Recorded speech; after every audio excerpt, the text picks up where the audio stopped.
disappointed in every one of you. I'm sorry, I don't mean to offend you. I'm disappointed in every one of you. I kiss you on the mouth. No, I'm not cool with that. I'm sorry. One more time. I'm disappointed in every one of you. I mean, I'm dealing with degenerate animals. I'm disappointed in every one of you. Disappointed in every one of you. All right, come on. Honestly, I can't do it no more. I'm disappointed in every one of you. Let me tell you why. It's gonna be all right, Nicky. Go ahead, shoot. We just killed those fucking men. What are you going to do about it? Yeah, because you got nothing. You don't got a thing. Yeah, because you got nothing. Lomito! You got nothing. I want to get out. I want to get out of this rat hole. I want to get online. I need BDA boxing.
Alright, this is King Bucho. Welcome to BDA Boxing, the boxing debate arena.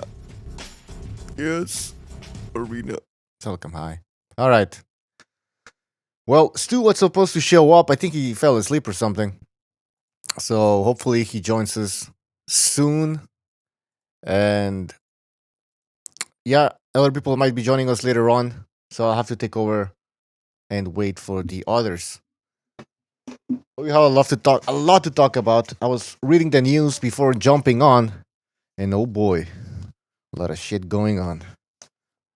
You guys are gonna be pissed if you didn't hear about Charlo, but we'll talk about more about that later. But hold on, I hate when people spam me with messages. All right, let's read some comments, some shoutouts over here. Subhash Kumnar, he was the first one over here. Congratulations, you win nothing. You win our respects, Subhash. The Quacks, Lobitos Unboxing, The Shepherd Sons Box, Sin Amosea, Same Brit, Foul Pole Boxing, Pink Panther, Box Virtuoso, and Body Aces. You guys are the first ones here, so I congratulate you on that. Oh, Snip.Genius also here. Welcome, guys. Welcome. I don't know. Are you guys excited about the Jacobs Chavez Jr. fight? I talked to Mr. BDA earlier, and he said that he's not.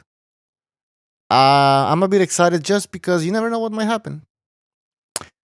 I mean, I don't really give a chance to Chavez Jr., but listen, 173 almost.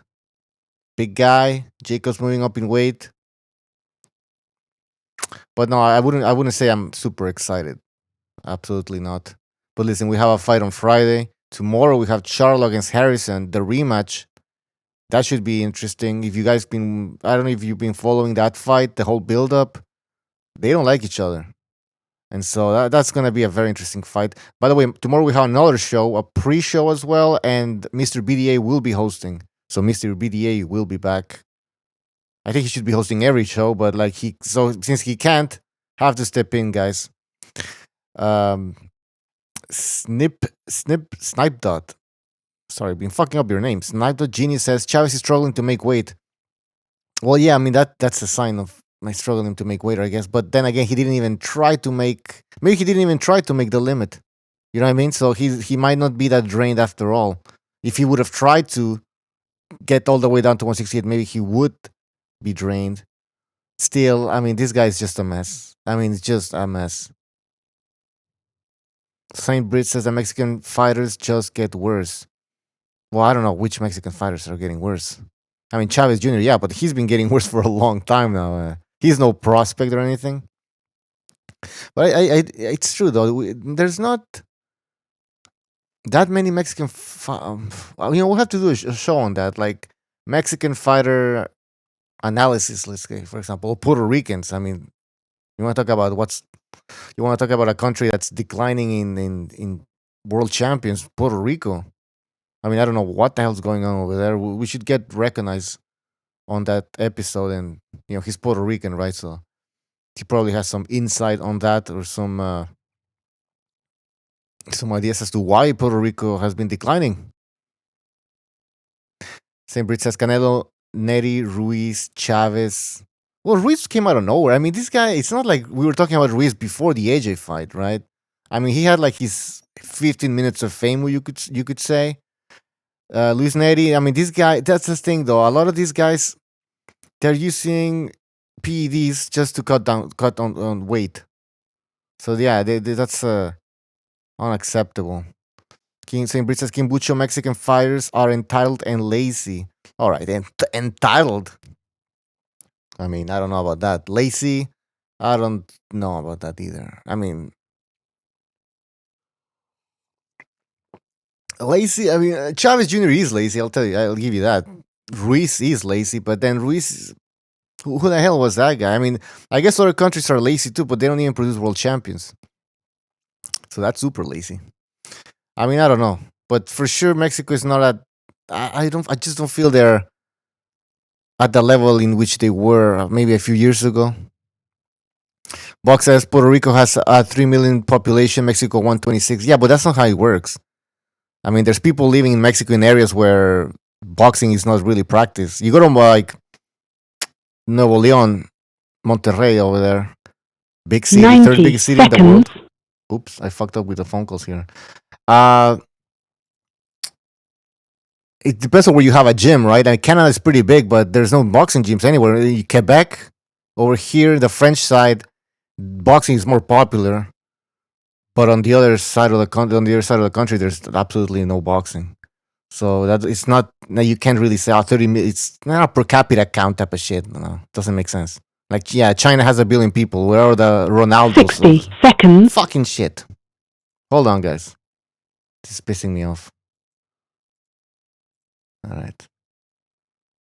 20 minutes. All right. But the phone lines are open. People call in. Open debate show, I guess. We can talk about whatever you guys want. You can talk about tonight's fight or what's in the news, which I will get to in just a few moments. Let's see what else people are saying. China wins 200 gold medals. Yeah, China. Well, China. I mean, have you seen those when they train kids in the gymnastics? It's like a fucking concentration camp. Like they're stretching the little girl's legs and shit, so she's flexible. It's just crazy. And I think some other countries they're all on PEDs.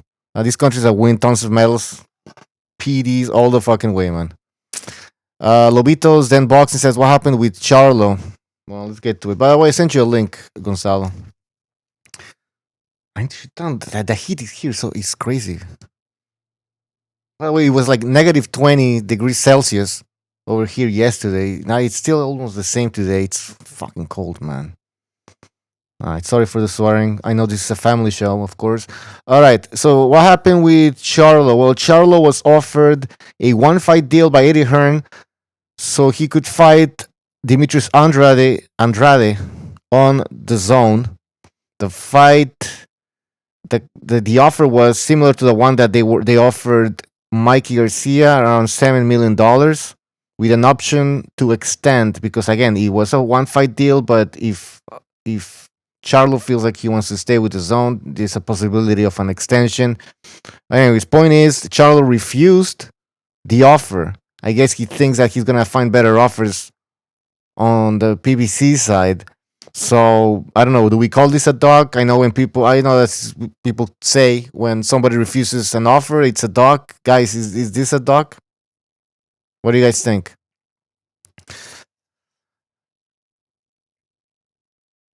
Box says Pakistan more medals than Mexico. What is this guy talking about? Olympic gold medals? Nobody cares about that shit, man.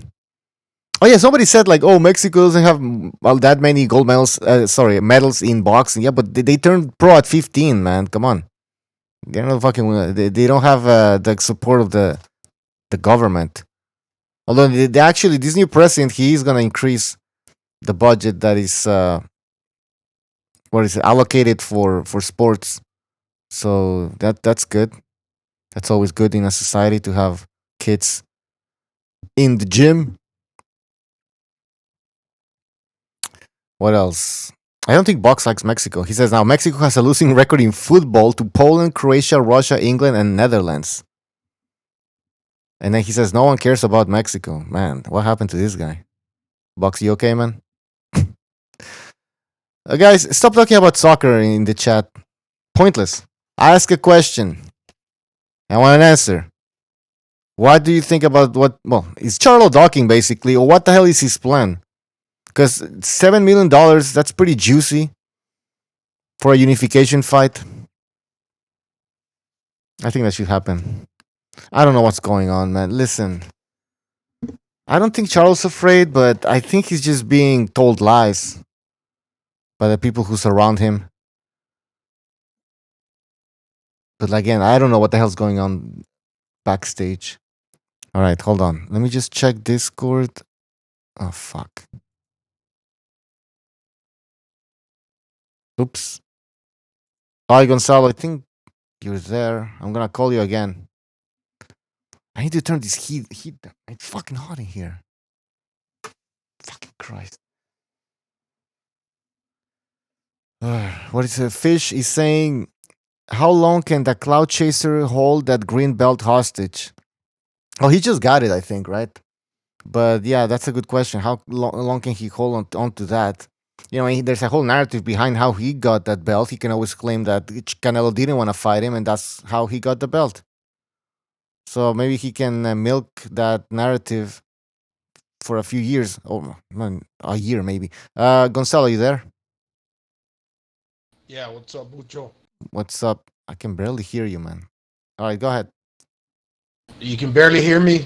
I turned up your volume, so don't worry. You sure? I can just change devices. No, I think it's fine. Guys, can you hear Gonzalo? I turned up his volume, so he should be fine. Anyways, so Gonzalo, welcome to the show. What do you think about the whole Charlo Andrade situation? Charlo basically not wanting to fight Andrade. Well, your career is determined by the decisions you make. He has the opportunity, and he's refusing to because he might have this like blind loyalty to the PBC, just like Wilder has also. And if you were confident in your skills, you would take that one fight, and it would open more avenues. But if you want to be coddled and always be that guy that just takes baby steps, you're never really going to take that leap of faith. So he must not be confident in his skills. He's 29 years old. 29. He can't. I mean, this is prime, right? His prime, yeah. Your prime is from 24 to 27. Well, okay. Well, he's gonna be 30 soon. He needs these fights. I don't know what he's thinking. Before when I read this story, I was thinking about who could he fight that's not on the zone with Matchroom or Golden Boy. Who could he fight? And I couldn't come up with any names. Maybe if what was that guy's name? The 154 pounder, the one who lost to Julian Williams. Oh no, but they're gonna fight again, I think. Yeah, I don't know. What do you guys think in the chat? Why would Charlo do this though? Doesn't make sense at all, man. They must have offered him more money.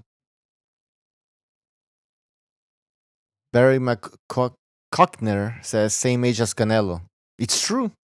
It's true. They're both 29. But one has a much better career. Much better career. And by the way, listen, and like Eddie Hearn said, if Charlo would have taken that one fight deal and later on, if he would have taken on the multi-fight deal, he could have gotten a Canelo fight at some point. You know? So there's not only that one fight deal, there would have been a Canelo fight at the end of the day. And who doesn't want that? Maybe Charlo doesn't want. Yeah, this is the thing. They're not willing to take risks because they really depend on that O. And it's kind of true for them because if they believe that for so long that it will happen if they lose, they're out of the picture really. I mean, one of the Charlos already lost against Harrison. He having that rematch. The other guy's undefeated. He could have possibly lost the Korobov fight. But one fight, these guys mentally don't take that well for one. And the other, they're not that popular to where if they're gaining a little steam, one fight would put them back. And it's kind of like what they've done for themselves. So yeah, I don't think it's gonna change unless they're willing to take that risk. But at some point you have to do it, right? I mean, if at some point he's 29 years old, I think this is the moment. You know, if you're really that good, because boxing is supposed to be about the skills you have, not supposed to be about like how popular you are. The popularity comes later. So you have to be good, then you become popular. You can't be popular just because you suck. Yeah, of course. Yeah, it's logical. Yeah, of course. Maybe they're brainwashed. Maybe Charlo really thinks he's some sort of like a boxing royalty or something like that when he's really not. And I mean, his numbers are. Steve Kim tweeted something today about, Charlo. He didn't even make great numbers in his last fight. He said, Steve Kim said, okay, let me get this straight. There are actually people saying that Jermall Charlo shouldn't take Eddie Hearn up on his offer to face Andrade because the zone won't give that fight its proper exposure. So some people saying that the zone won't give that fight proper exposure. And then Steve Kim said, hey, geniuses, did you see the Showtime's rating for Charlo's last fight? So exactly. And why would you even assume that Eddie Hearn's not going to give Andrade against Charlo a proper exposure? If they're offering the guy $7 million, and they obviously seem desperate to make Andrade into some sort of star, why wouldn't they promote that? That's just the stupidest thing I've ever heard. And this is coming from the LDBC. Again, these people are dumb as hell. You can call in the numbers on your screen. That doesn't even make sense. Please call in and defend that statement. That statement that, this idea that Eddie Hearn wouldn't promote the fight properly. Ridiculous. Yeah, that's BS. That's a lot of money. $7 million? I mean, at this point, this is when the PBC should be calling Charlo a ducker. He's ducking the fight. Yeah. This is the moment. I mean, this is the moment. $7 million. There's no options for Charlo with the PBC over there. There's nothing he can do. He's not gonna get that Canelo fight. So go fight Andrade. He has a belt. Yeah, it's like undefeated. It's like you said. He beats Andrade. His resume becomes a whole lot more presentable to where maybe Canelo will take that fight. Yeah. Definitely make a lot of more money if he wins that fight going onto the next. They'll probably get a contract, a multi-million-dollar contract.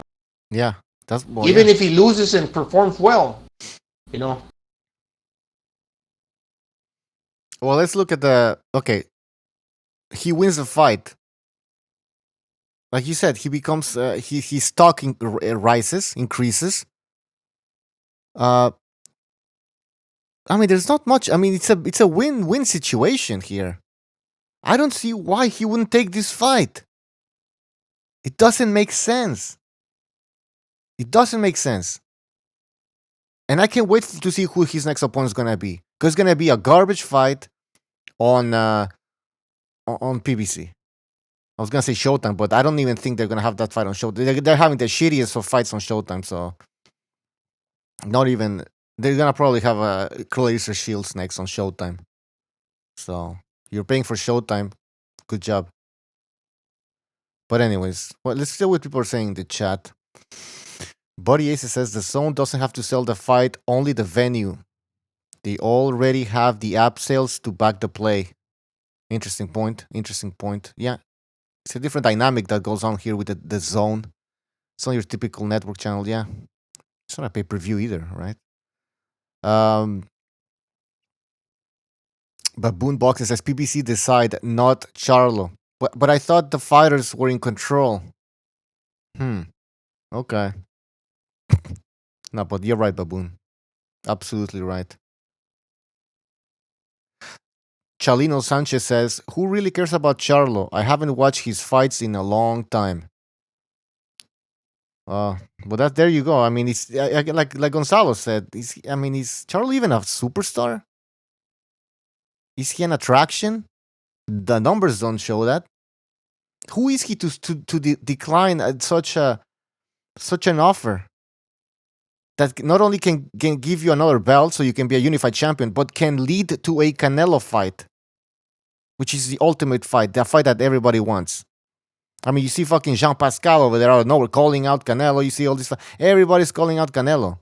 Even people who like you wouldn't even think or you forgot about. They are calling out Canelo. Charlo, nah. He's content. He's happy. I mean, this is like bizarro world. It's insane. Yeah, that fight would most likely happen because Canelo still got that 100-pound franchise belt. He's fighting at 168 the next fight. And if he wanted to taper down from 175 gradually, then his next fight would probably be at 160 after this one fight at 68. Because he's most likely going to fight at 68 next. Yeah. So, yeah, the winner of Andrade versus Charlo would most likely face Canelo Alvarez. True. Now, I mean, Canelo would only go back down to 160 if it's a big fight. Right? I don't think he would go down for Andrade or even a Charlo fight, unless I don't know, things change.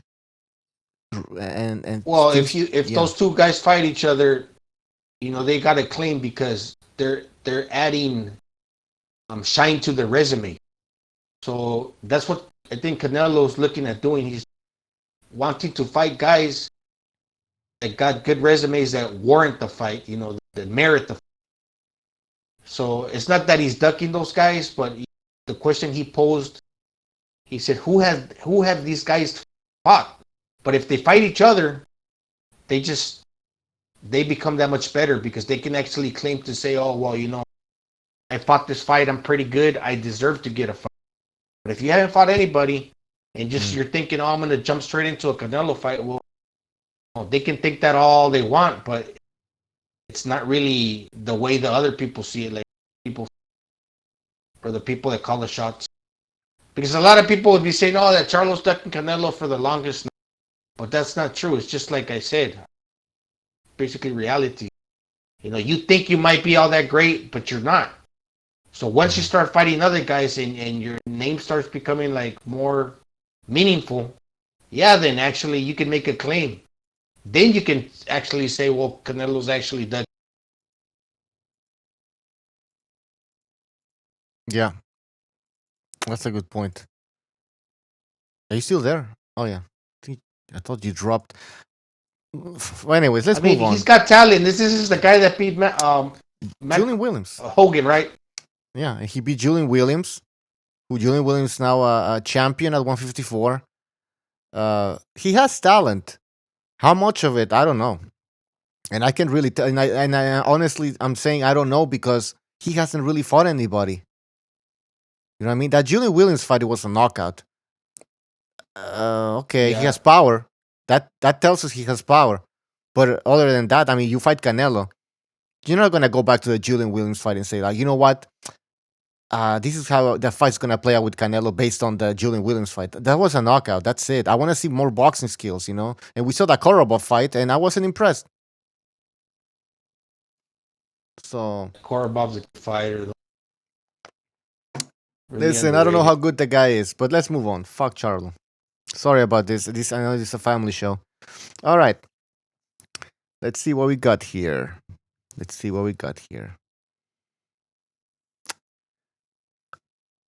Eddie Hearn says that he's interested, or he is interested, but also people in Saudi Arabia are interested in a Pacquiao versus Mikey Garcia fight. I mean, why would Saudi Arabians even be interested in this fight? I mean, yeah, of course they'd be interested in Pacquiao, but why Mikey Garcia? That's bullshit. He's coming up with that shit. He's making this up, I think. The Mikey Garcia. Nobody wants to see Mikey Garcia. Come on.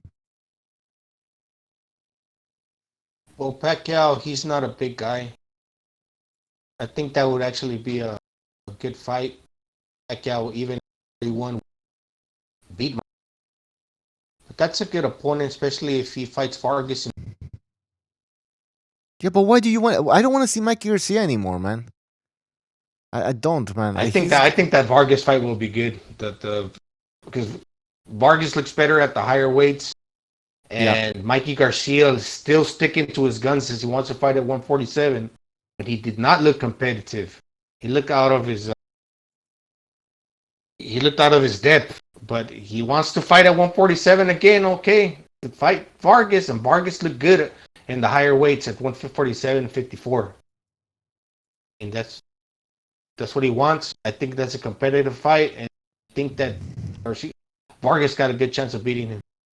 It's not like the best of the best, but it's a good fight. It could be even proved to be like it's a good fight. One of these barn burners. Yeah, and like you said, Vargas has been looking good at 154. He looks stronger. Like I said, his shoulders look big. I mean, I don't know, and I think he has a little bit more power now. But again, I mean, it's an interesting fight, but it's not it's not like any of them have a title, right? No. Nope, I don't think so. Oh, wait, hold on. Somebody says, Body Ace says Mikey Garcia has fans. I don't know about that anymore. Chalino Sanchez says, I want to see Mikey. He's making a lot of money. Obviously, he got a contract. Yeah, but he got a one-fight deal making a lot of money. He's Mexican or Mexican-American, so they always like assume that he's some sort of attraction. And I mean, he did have some big fights. He had the Spence fight. He was a star back in the HBO days. But lately, he hasn't really done anything. But anyways, listen, I'm not saying it's a garbage fight. I will watch that Vargas fight, but I'm just thinking long term. Like, why would? Well, actually, it kind of start making sense now. If Mikey beats Vargas decisively, or at least like he does beat him, non-controversially speaking, it would be interesting to see who Mikey would fight after that. Yeah. I'm trying to think here. Listen. Anyways, let's see what people say. Chalino Sanchez says Vargas is not gonna make weight. I think he can. Well, Subash Kunar says Josh Taylor versus Docky Garcia. Oh yeah, somebody else mentioned. Chalino says I want to see Mikey Garcia at 140. That'd be interesting though. I'd like to see him against Prograis or Josh Taylor. By the way, in the chat, who's Josh Taylor with in terms of who's his promoter? Because I always thought it was Matchroom, but then somebody said that it wasn't Matchroom, so now I want to know. But yeah, what do you think about that, Gonzalo? Mikey Garcia against any of these 140-pounders? That'd be great because that's where he actually belongs. 140 is his weight. He could fight Did you say- Prograis. He could fight Taylor. There's Yeah. a lot of guys out there. Did- Ramirez is with his brother, so I don't think he'll fight him, which he actually should. You shouldn't be to where, this guy's my friend, or Yeah, it's fucking shit. I know that Excuses. guy. Did you hear something about Mikey Garcia saying that he wanted to stay at 147? Yeah, he wants to get a title. Okay. Yeah, he wants money. That's what he wants. Because let's be honest, the biggest fights are at 147, and so him saying he wants a title, it's bullshit. I don't think he cares about anything of that. He just wants money. Yeah, and he sees. Well, the welterweights. I mean, there's names, but they're not always fighting each other. You can cherry pick to find a good opponent and maybe get that title. But like the 140-pound division, that one's stacked. I think he sees that more competitive, and he's not looking for that at this stage of his career. Basically, he's ducking and he's cherry picking, but at the same time, he's got a better opportunity, like you said, of making more money at 147. If you're selectively finding an opponent, I mean, it is what it is. This is the career path he's taking. Absolutely.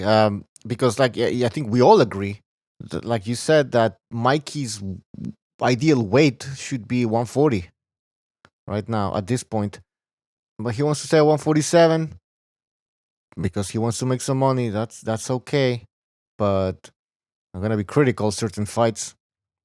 And well, listen, let's see how Mikey performs against Jesse Vargas and if he actually deserves to be in that weight division. Let's see if he lets his hands go at 147, because we haven't even seen that yet.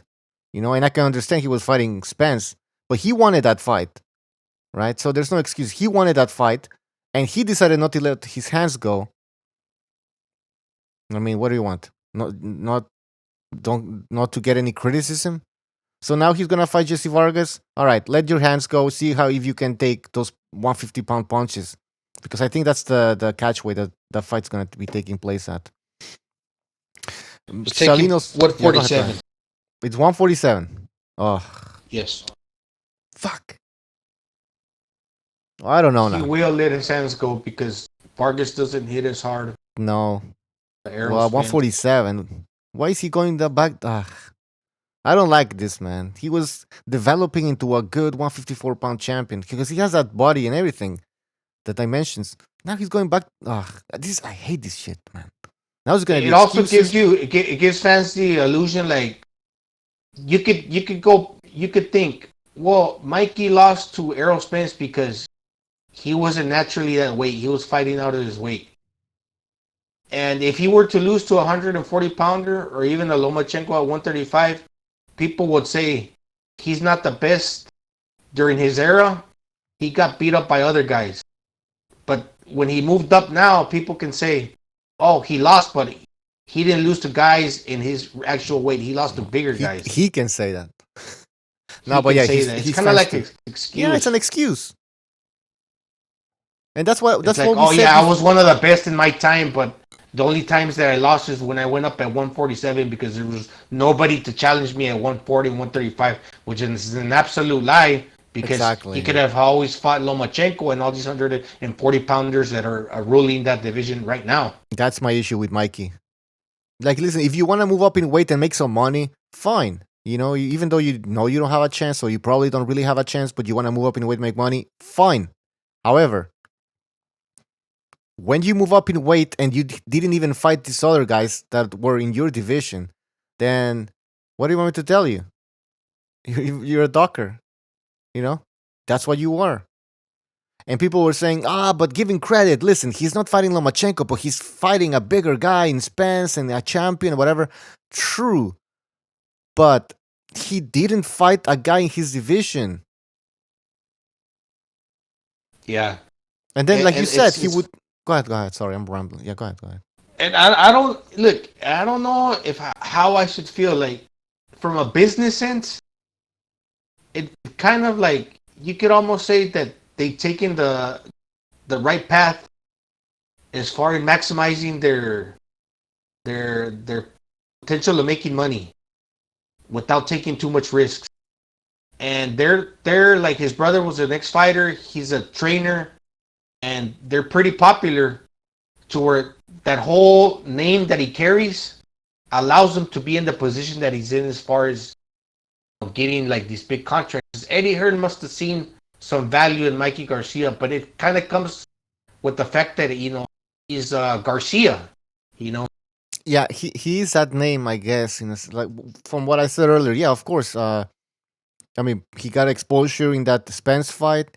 He was a name back in the HBO days. Can you imagine? Now we're talking about the HBO days. He was a name back in the HBO. So there is some value that is, I guess, hidden for now because his stock went down with that Spence fight. However, I think that Eddie Hearn thinks that he can maybe like recuperate Mikey's popularity, let's say, like bring him back, rebuild him, and they can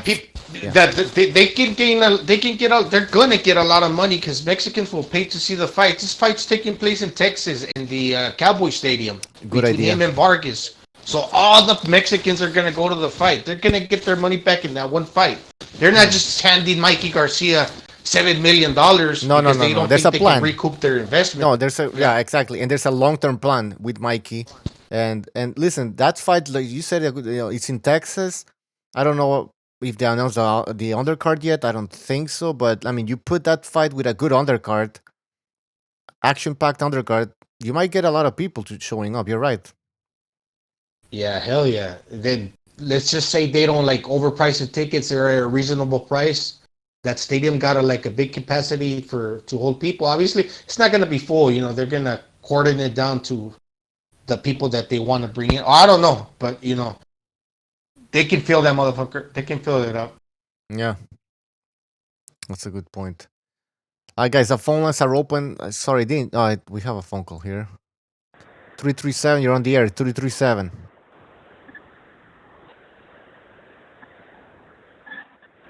Yeah, hello, 337. Are you there? Can they even hear us? Damn it. Anyways, I'll try to check if everything's working over here. In the meantime, Gonzalo, take over for just 2 seconds. If you can. Yeah. We'll talk about tonight's fight. People. Tonight's fight, man. Chavez Jr. Yeah. Not making weight. I can't. Yeah, Chavez Jr. He will come in at 172 and a half, 4.5 That fucking over. guy. He looked big. He looked strong, and he looked big, looked strong, but it's kind of distasteful because he looked big and strong, which he actually should be like a light heavyweight. So I mean, Jacobs took the fight. He's paying $1 million. Chavez is paying him $1 million for that. So the fight's taking place because nobody came to see. Like if he would have not accepted the fight, and Gabriel Rosado would have took the place of Chavez, people weren't paid to see that. This place is taken in Arizona. Most of the fans are going out there to see Julio Cesar Chavez because Jacobs is not a big name in there. So he could have been like, well, I don't want to fight this guy. I'll fight Gabriel Rosado. But most likely people would have wanted their money back, because he has a lot of fans there, and I know what happened with his career that, he lost a lot of popularity amongst the hardcore, but there are people that will pay to go see Chavez because he got that name. I remember I went to go see Chavez back in 2009 in the Tijuana Bull Ring. Luciano, El Principito Cuello.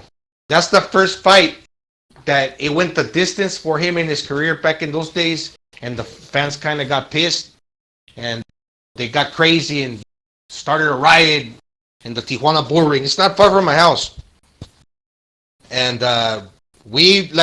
people broke outside of the streets. They were throwing rocks and bunch of stuff that were breaking the windows. Yeah, it got crazy because this was like the type of support, the Chavez name brought. But slowly but gradually, yeah, he's lost a lot of popularity. But there's still like some hardcore that, when Chavez fought Canelo Alvarez back in 2015, I was rooting for Chavez. I wanted him to beat Canelo because I didn't really like Canelo then.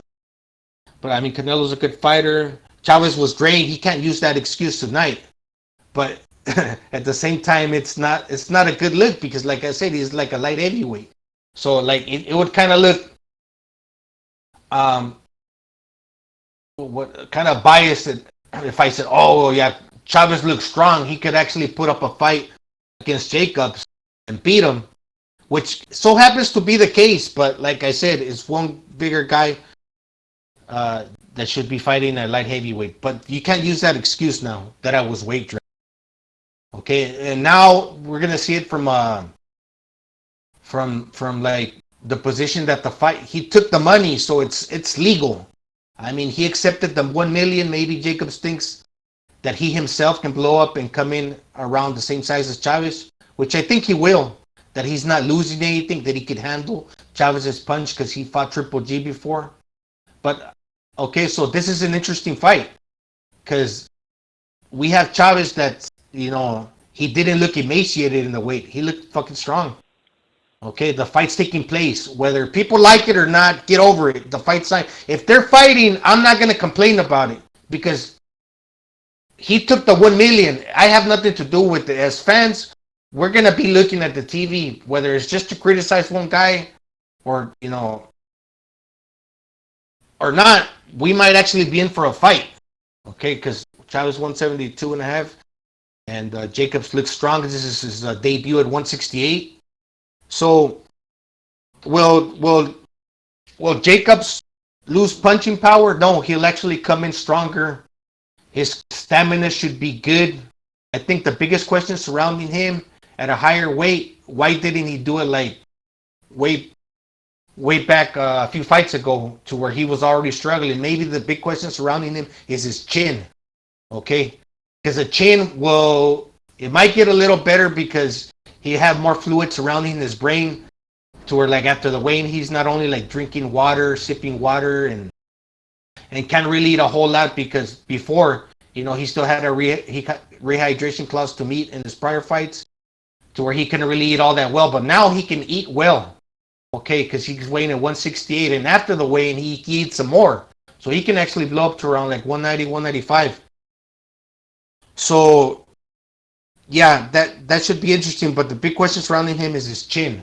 Now, Chavez got a good chin. He's going to try to walk him down. And Jacobs is going to be fighting his first, looking to hurt Chavez. And after he hurts him, he's going to try to pounce on him with fast combinations and hard combinations because he can punch hard. But he's going to only do that in spots. Unless he thinks he can take Chavez's power and they actually go to war, which I haven't seen from Jacobs. The matchroom cards, we got that co-main Francisco, I forget his last name. He's a flyweight, and he's fighting some guy from Nicaragua for the co-main. That's the guy that knocked down that Englishman, but he got disqualified by can you hear me? the WBC president. He stepped in and said he ruled it no contest or something. Hey, Gonzalo, can you hear me? Yeah. Gonzalo, yeah? Yeah. Can you hear me? Okay, the phones are working. Yeah. Okay. Yeah. So I think that I'm losing my quality to get good sentences going in English. I really don't speak English for the last 2 years. So the only time I speak English when I come on BDA. All right. Went to my wife, but it's like broken English. But I'm pretty sure you guys understood me. The phone lines are open, people, so call in. Fix the problem, I think. I hate... Can't really say your name. He says Chavez is an embarrassment to Mexico. He's especially an embarrassment to his father, I think. And you can tell his father I don't know if you speak Spanish and you watch Spanish speaking television. Chavez, his father, Chavez Jr., has been insisting that his son is much better than him, which is obviously not true. He's like, well, he's better than me. He just needs to focus. I mean, we'll never know. It comes down to this. The fight was scheduled for 168. Now, what would be more embarrassing? Missing weight coming in at 172 or getting your ass kicked and just like shelling up because you're coming in dehydrated? They're both pretty embarrassing, but I think they were just rather to put up a good fight and come in weight driven. It's not an excuse. Well, listen, he, I guess, didn't fully struggle to make weight because he didn't even make weight, right? So he should, I hope, he puts on a good fight. All right. No, yeah, he didn't struggle. He didn't struggle at all. I think, like somebody said, like he's weight drained or not weight drained, but he struggled. He didn't struggle because he didn't even try. That's what happened. He didn't try.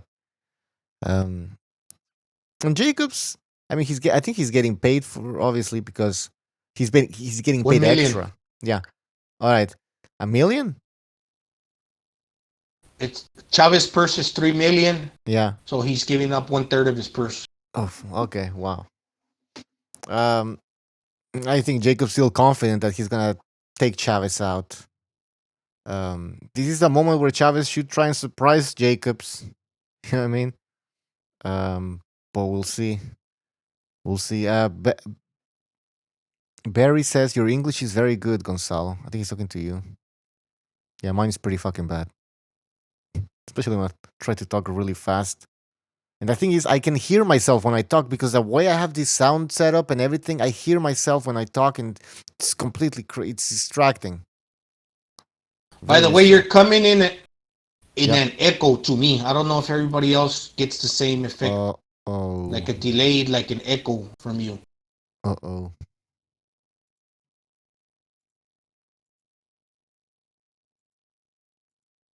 Like, how the hell?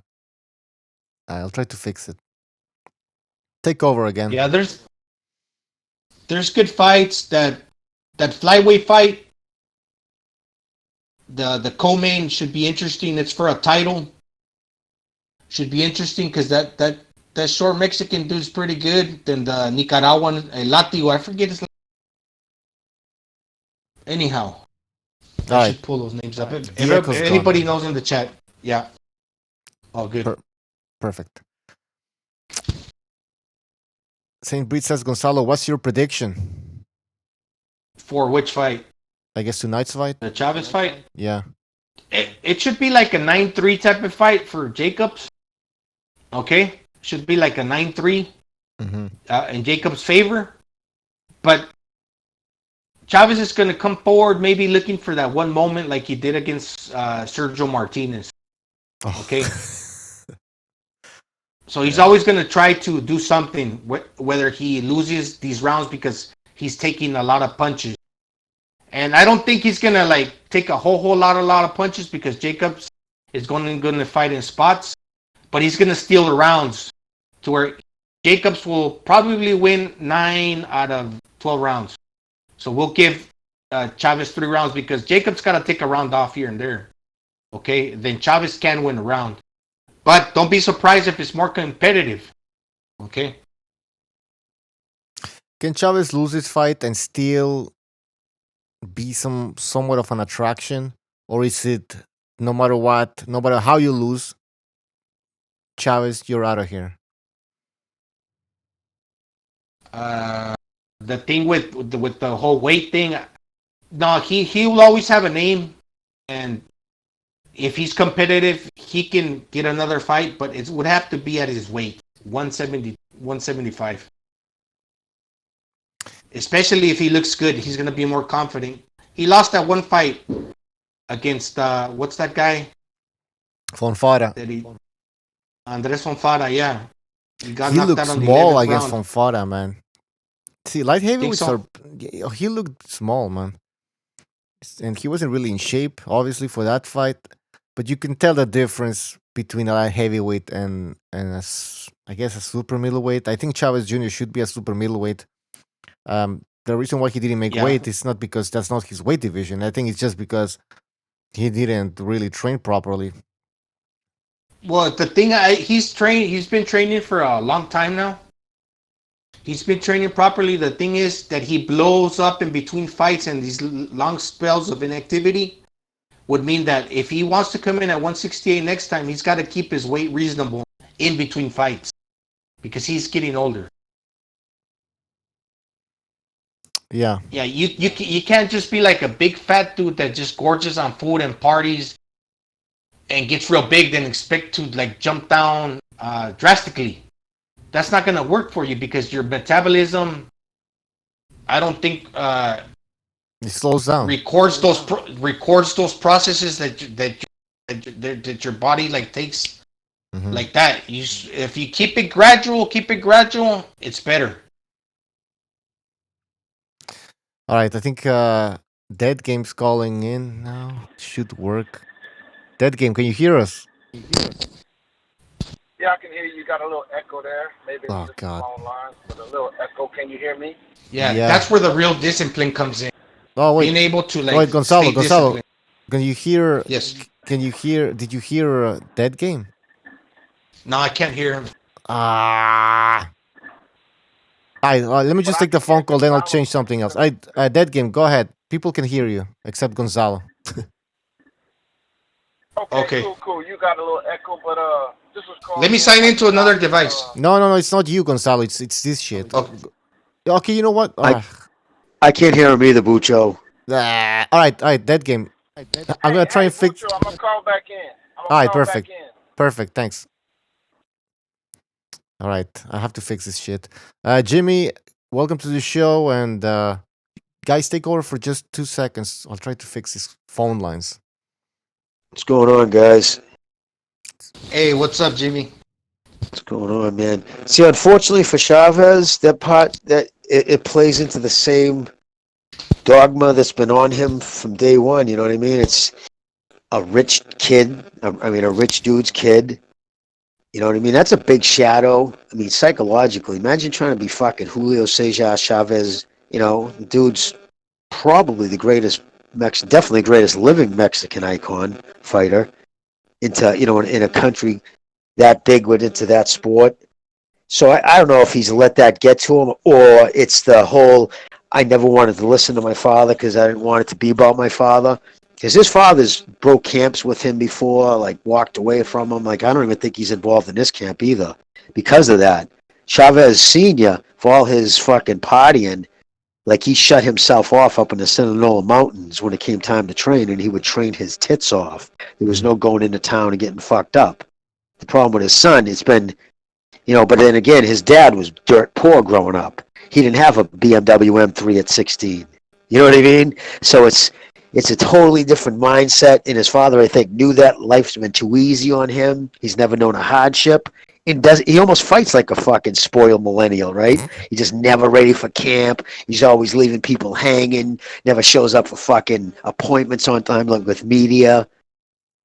He just, I don't know. It's a shame, too, because the kid can take a fucking shot. A lot of people just said, he's riding his father's coattails, but I didn't think that. I thought he could have, if he got it tied together and actually if he had one half his father's training discipline, he'd been world champion and held the belt for a long time, but he just doesn't.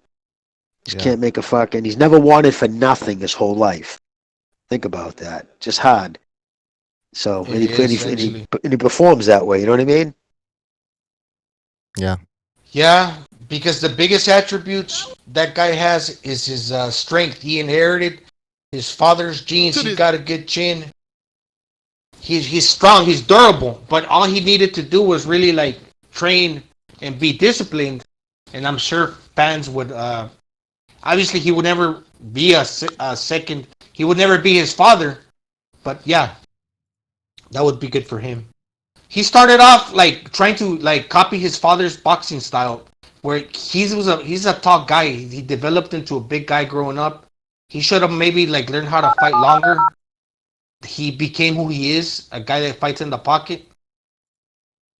And that's pretty much the way guys he who fights. fight in the pocket, Gonzalo, I found out over the years, I'm under a lot of dudes will stand in the pocket to exchange. It's just because they didn't train a lot. That takes the least amount of energy. I mean, you'll take a beating, but putting out and energy-wise, to stand there and just fucking exchange, you're not on your toes, you're not moving around. So, I don't know. I just think he's adopted that style. That's all part of just a progression of not being taking his training serious. He had to adapt that style. He couldn't stay on his balls of his feet. He couldn't dance around the ring. I mean, when's the last time that kid put together a good camp and come in the ring and look sharp? Years. It's been years. And the thing is, he started making big money on his own. Once he did that, then it was fuck you, Dad. Because for years, I guess he probably took his father's harsh words to heart. I know there was all kinds of battles. But now that he's fucking independently wealthy, I mean, how much did he get for that Canelo fight back in 2017? Some ridiculous amount. What did he get? Like fucking 18 million guaranteed or some bullshit? It was crazy. I can't remember. I know it was way more than he was worth. Yeah. And so fucking, I don't know, man. And Jacobs, come on, let's be honest, man. That dude he does just enough to lose. You know what I mean? When he steps up to the big fights. He does just enough to fucking lose. He just never puts it together. He never holds it together. Whether it's he just doesn't have that type of... When he got chin checked that time, he got put out by... I forgot who knocked him out, but when he got... the Russian kid. Yes. Yeah, when he put him away, he never recuperated from that. I mean, again, it was close with Triple G, but I don't give it as close as a lot of people say. I mean, I had Triple G winning by 5 rounds, plus the knockdown.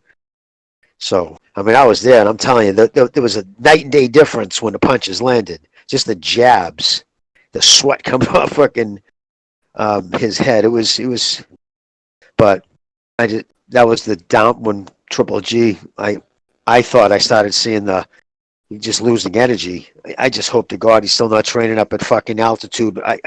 If he sees that there's been a steady, not to divulge into Triple G, but if there's been a repetitive thing, like you obviously just, I don't know, losing steam and just not, fuck. Why doesn't he try one time to get off that mountain and fucking train at sea level? By the time you fucking 2 weeks out of a fight, you back down at sea level, you're losing almost all the gains. You got to come down off the mountain and fight within 48 hours to really capture what that's worth. I mean, there's people who bleed from the ears and shit who train up there in altitude. There's all kinds of fucking negative shit. I don't know.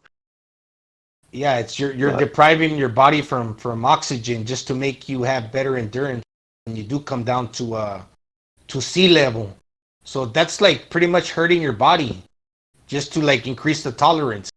So yeah, it's gotta be harmful. Like, you know what I mean? If you train hard enough, if you out-train your competitor, it doesn't matter where you do it. If you're putting in the work, you know what I mean? Just fucking do it at sea level. But I don't know. But yeah, I have no interest at all in this fucking. This Harrison fight, the Charlo Harrison fight. I'm curious just because no matter what, the fact that it. Some people say it was a robbery. Other people, I don't know. I thought it was close. I didn't think it was an, overly entertaining fight. But isn't it kind of odd though? Once after that knockout, when he knocked out J-Rock, right? Everybody started barking about the steroids. That he was never tested, I believe, up to that point. And I'm telling you right now, I know for a fact that I'm not saying him. I can't point to any individual fighter, but I heard from too many different people that there was a lot of drug use out of that gym. Like everybody. And just look at the fighters on it. And suddenly and then notice once Charlo, Spence, all those guys who are just fucking burning through people, especially Charlo, because he wasn't known as a puncher. Then all of a sudden it was that span. He was roasting dudes, including Lubin, J-Rock. He was just knocking out motherfuckers left and right. All of a sudden, he's not knocking out anybody anymore. Once they got to that level, Vada was involved. And Spence, I don't think he still has the same power he had when he was knocking out Campio, whatever that clown's name was. But I just think that fucking I don't know, maybe because they have too much to lose now. Once they become champions, they don't want to get caught. I don't know, but Yeah. and I agree. I think most guys are on them anyways. I just think some places get a little carried away. They One get too thing, dependent though, on it. Jimmy, this is a legitimate question. Do you think PEDs increase your knockout power, like early on in a fight? Early on, when the Speed, fight, yes. Yeah. Well, what they do is it helps speed. It helps everything. It's a quick fight. It helps your quick twitch fiber muscles. In recovery, it helps with recovery. That's the important. You recover so much quicker when you've been on the shit. But you got to time it just right, because if by the time it's out of your system, but then again, if you're doing it right and you have the right stuff to come off of, Clomid, there's other stuff to turn your nuts on right away, so you don't go through that lull. And that's one of the things people take is clenbuterol at the end of a cycle, because not only does it give you that cutting effect of losing fat because it heats up your body and you shed weight even when you're sleeping, but it brings niacin and blood to your muscles that you're training, but it also gives you that fucking speedy effect, which helps combat the kind of you go that, I don't know what to equate to. I don't know how many guys have out there done cocaine. You know what I mean? Like, you do too much cocaine on a day, and then the next day you feel like fucking 200 pounds of smashed asshole. You know what I mean? Like, you just can't get out of your own way. That type of feeling. But having that for like 6 to 8 weeks, if you've done the shit hard enough. It's a lot of psychological effects of steroids. I'm telling you right now, I tell everybody that all the time. Don't worry about the negative side effects physically. Wait till it gets into your mind. Yeah, one thing, like, for example, the weightlifters, especially like because there's weight classes also, but like the big guys, they can take that. Does PEDs make you heavier? Well, it depends. There's certain all right. Like, for instance, Andrade 50. They don't even make it anymore. It was by Centex. They used to make it in India and Brazil. It was called Andrade 50 milligram tablets. Like, I never went over one tablet a day, and I only did it for 1 week. I had hair falling out, and I never lost any of my hair. My fucking nipples were roasting. I was raging, man. I woke up in the middle of the night, wanted to choke my girlfriend. Shit was out of control. But that blows you up. Like, it does, and it makes you crazy strong, crazy aggressive. But it was called Andrade 50. But then there was another drug. You got all that same emotional aggression without the bloat, without the size. You got the strength and the aggression. It was called halotestin. That was just a fucking drug that a lot of wrestlers love that, because it doesn't put, like, you can take it and it doesn't put on weight. It just puts on aggression and strength. And it does. Listen, anybody says it doesn't give strength. For instance, those nose breakers when you're laying on the back on the back of a bench, and you got the easy curl bar, and you're doing your triceps off your forehead with the bar. Skull crushers. Yeah, exactly. I mean, I was doing comfortably. Like 145-pound plate on either side for sets of 10 to 12. Just in my first cycle of Andrade 50, I was doing fucking 40. I was doing 45s on either side with quarters. So I was doing 185-pound nose crushes with strict form, and I used to do them off the back of my head out. So I was literally holding my head up, my elbows up over my, behind my head and shit. And I do it strict form. But unfortunately, man, I roasted both my elbows when I was on Andrade 50. I did the faint, everybody warns you, dude, you're going to get so much stronger. Keep it in mind, the shit doesn't make your joints, doesn't make your tendons any stronger. And I ended up with, I had to fucking ice my elbows down at night.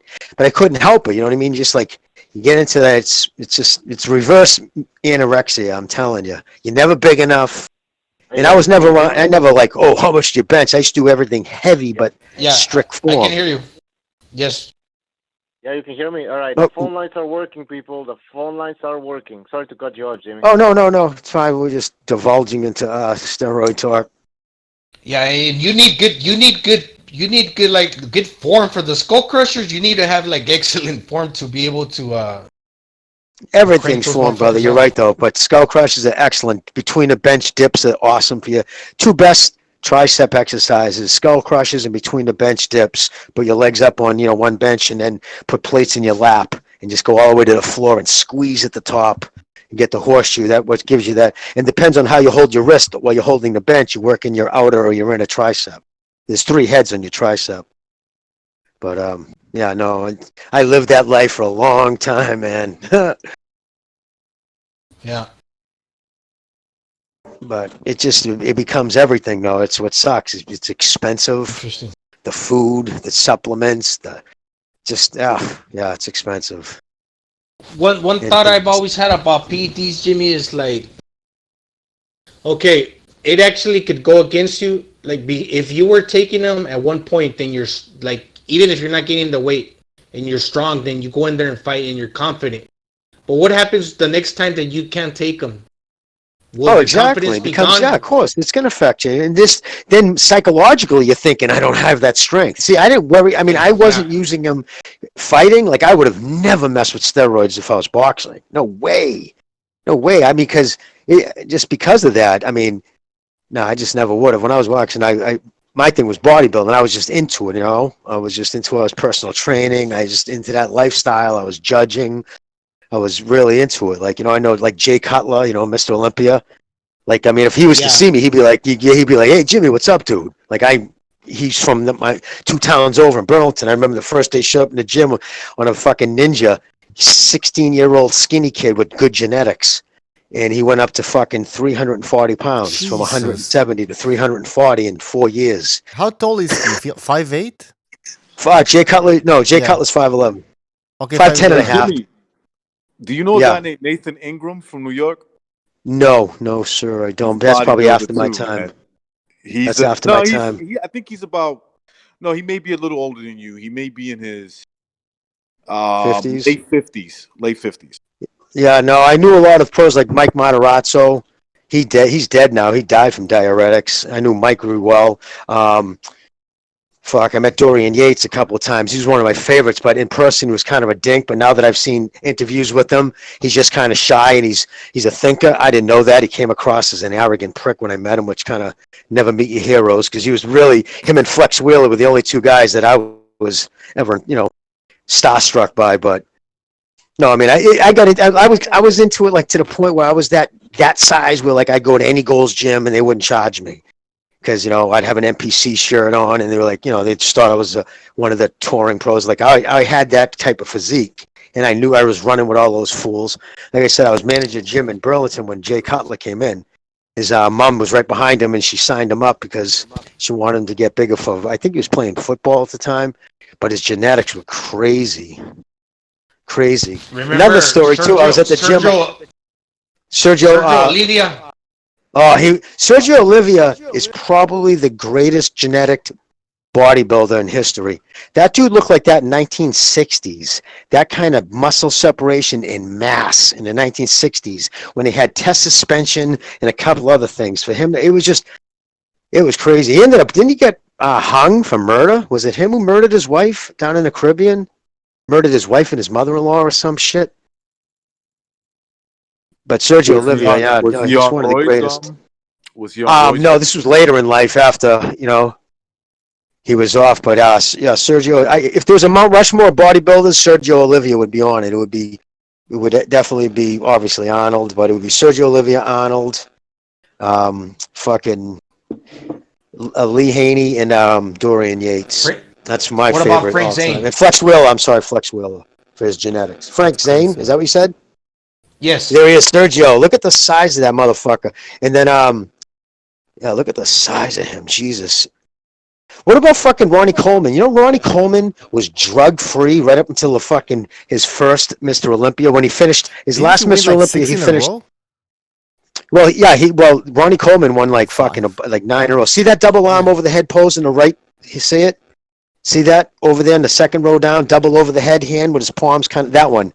That's one of the hottest poses. You have to be a genetic freak what it is. See, with steroids, no matter how this game is so unfair. No matter how hard you train, if you don't have the genetics, meaning muscle length, the longer your muscle bellies are, the more round and muscular and the smaller joints you have, the better it's going to look. Now, if you're one of those dudes who don't have elongated muscle bellies, like every one of his were elongated and full, because you can change only You can only change the thickness. You can never change the length of a muscle because then it wouldn't work. It would cease using, its functionality. So because of that, it's all genetics. You know what I mean? There's only so much your body can take, and even you can take all the drugs you want. There's only so big you can get. But Sergio, that's why I say Olivia, that guy you just showed, it was just a genetic freak to put that kind of mass on with what little he took, including no GH. It's just insane. But Jay Cutler went towards the end when he was living out in Vegas. I think he still might be living in Vegas. He was fucking lunatic, man. You know who's Craig Titus? Him and his whack job girlfriend, another pro bodybuilder. They murdered that girl from Massachusetts. Well, Connecticut, was she living? Yeah, they murdered that girl and they fucking burnt her body. Jesus. Fucking yeah, they left her burnt. Yeah, and they try to act like they didn't know what happened. There was like a threesome going on.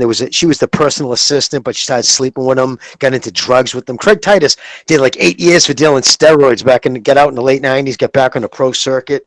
But it was always chaos and hectic in his life. When I ever saw that on the news one night, that there was a fucking man, there was a full cross country. They were looking for Craig Titus for him and his girl. His girl, man, it was like cheerleader, like an all-American family, and she hooked up with Craig Titus, and he ruined her. Now she's doing life in prison. Oh man. Ugh. Yeah, it's a fucked up place, dude. It's a fucked up business because only the top 5 guys make any kind of money. So everybody's hustling, selling something, fucking. Never mind. Like I heard a bunch of other shit, like Joe Weider, because Joe Weider is gay. Like everybody in the industry knew Joe Weider was gay, and his wife was Betty was just a front. She just liked the money. No, that's the God's honest truth, dude. I ain't lying. So he was like, no.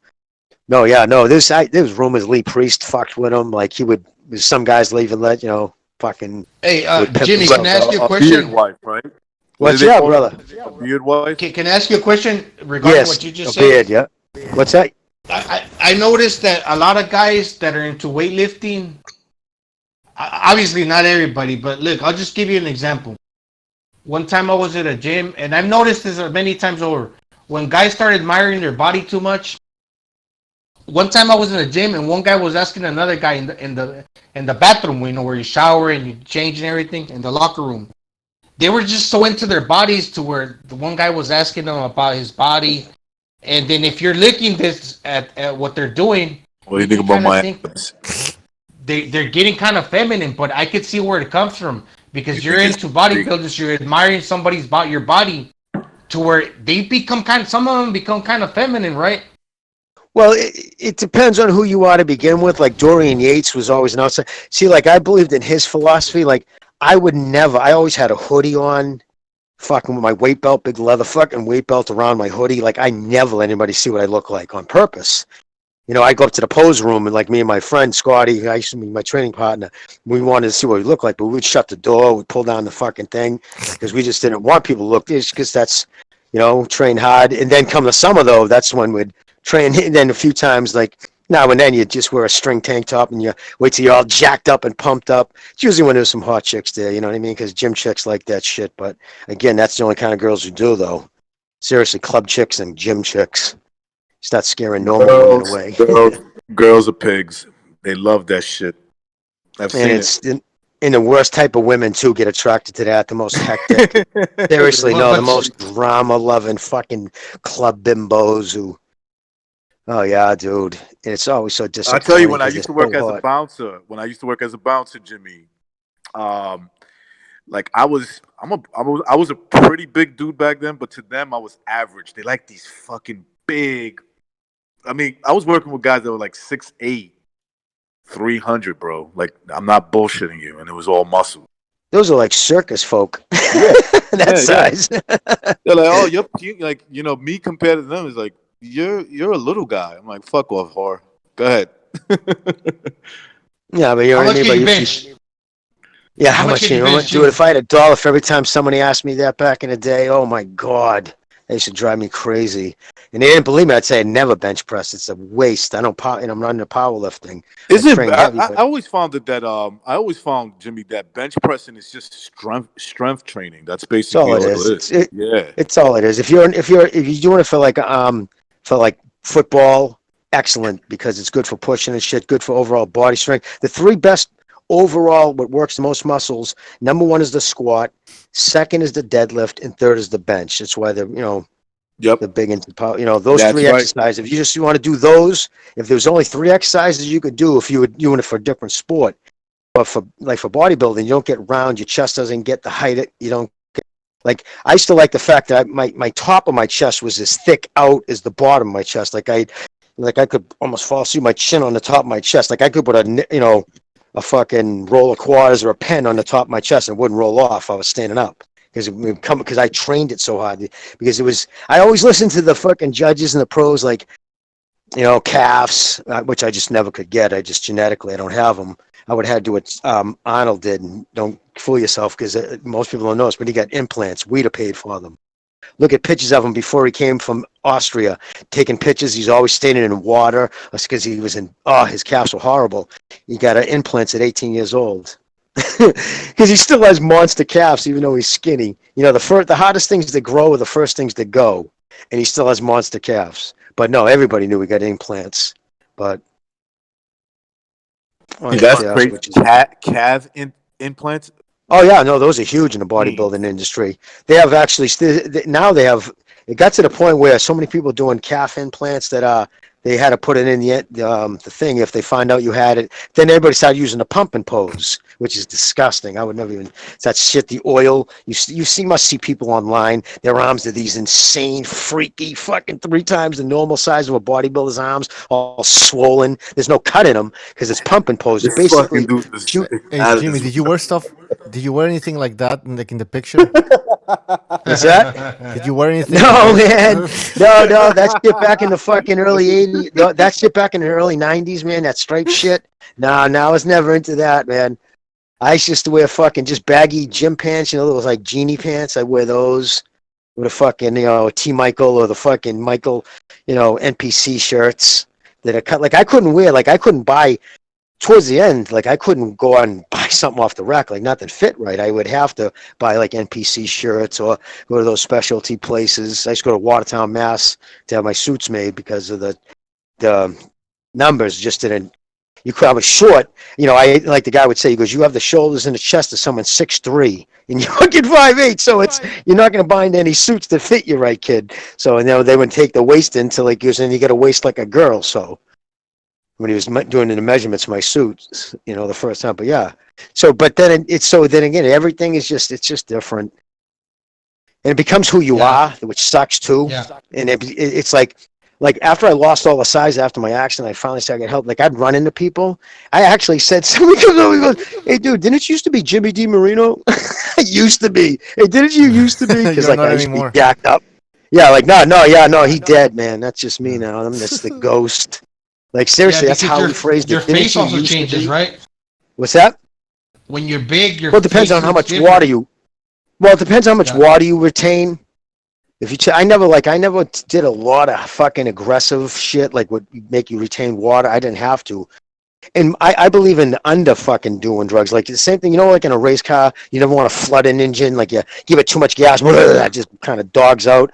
Steroids are the same thing. You want your body fucking, using every bit of it. You want to flood it because it's just not good. It ends up falling out in estrogen and all the other negative effects. So I took people were always shocked when I told them what I took. Really? That's all you take? This is what I take. I'm like, yeah, dude, you're taking too much. You're just pissing that out. Fucking losing your hair, you got back full of zits, and you want to kill your girlfriend. For what? Cut that shit in half, dummy. And people say, oh, wow, there's a difference. I'm like, yeah, man, you're flooding the engine. And that's how I came about getting into doing diets and writing out, because I was one of there was nothing out there. It was Dan Duchesne's handbook, 1991. Other than that, it was just, you just got steroids. You say, what do I do? I don't know how to do it. Everybody says, I did a cycle. A cycle is just how long you do them for. I know motherfuckers who did 4-year cycles, 5-year cycles. They just never came off. So a cycle is just the length of time you're on. Depends on how you take it. You should always go up and down. Why do the wrestlers die? Why do the wrestlers die a lot, Jimmy? Why do the pro wrestlers die a lot? Well, it's usually because of diuretics.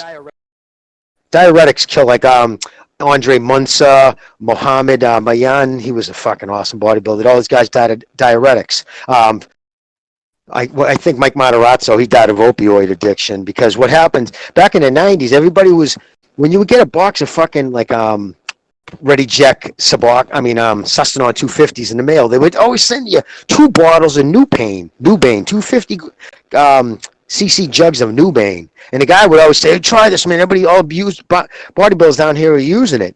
And I'm like, oh, what do you do? You know, I just shoot it. It's like the so. But I never took. But Jay Cutler was into it. But then he was like, dude. Then he found out it was basically like an opioid. I don't know if it's in the actual opioid family, but a lot of guys start taking Nubane, Vicodin because their joints are constantly aching. And another thing, what happens? This is what happens. So I tell everybody, you got to watch it. Once you do steroids, you'll see a lot of people become addicted to other substances because there's something psychologically when you're in a bathroom with a needle and you're filling it up and you're fucking shooting yourself with chemicals. You become less inhibited about taking chemicals now. Now, like, what, a pill? Sure, give me it. Cocaine? Sure, why not? Fuck, I shoot my... So, you know what I mean? Like, I've noticed kids, once you take that, you've kind of washed away the fear of taking chemicals. So I've seen a lot of people who once were juice heads become drug addicts. But no, that's my theory on it anyways, because you just get... Oh, sorry for the rambling on the steroid shit, but... Oh, that's fine. I can get people first-hand experience on all the negatives. It wasn't all negatives either, man. I definitely fucking snacked some stats way above my pay grade because of it. You know, fuck guys, my height don't usually nail it. I would get some hardies, but they were shallow bimbos, man. And, you know, but yeah, no. It's quite, but I don't know, like boxing, these kids would be taking, if I was boxing, honestly, if I was a fighter, halotestin, that's the shit you can take, but it'll show up. But again, there's different types of steroids. There's anabolics and androgenics. Androgenics just going to affect your testosterone levels. So who's to say, like everybody's testosterone levels are higher than others. You know, not everybody's the same. So if you take, if you do it right, you can kind of mask it. If you're taking just straight testosterone. I don't know if they're running a test to do some kind of, if they have to have a baseline on you pretty much, I guess, in order to catch you. But if you're taking just a straight, levels of testosterone, people can take small amounts of steroids as long as they don't take anabolics, which like Anavar, Dianabol, those are anabolic steroids. That compound shouldn't be in your body, and that's how they catch you. But if you take just fucking halotestin, Anadrol, or any of the cypionates, cypionate and nanthate, and there's one begins with a T. Propionate. I'm sorry, propionate.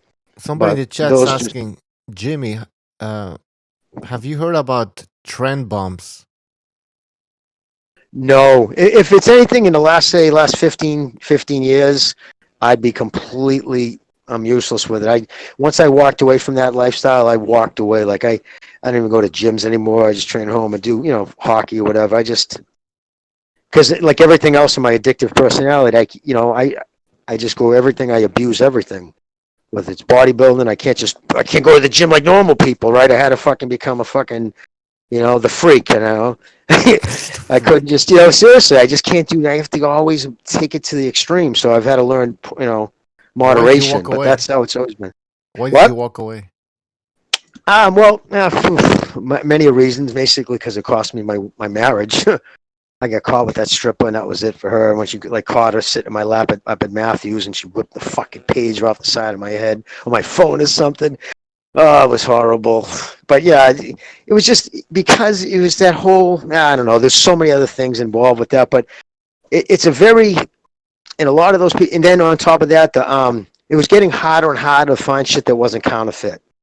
Once the fucking Russians realized how much money they could make, especially the Albanians, they're the ones who control the fucking, at least they did back then. They controlled the steroid market. And what are you gonna do? Complain to an Albanian? They'll fucking put you in a drum. They don't give a fuck. I wasn't. And if I was gonna buy it, I wasn't that idiot in the fucking locker room. Can I get 2 bottles off you? I'm like, how much if I buy 500 bottles? I'll be the middleman type of thing. Get mine for free. So, but yeah, so you couldn't just trust anybody, and then half the time they didn't know.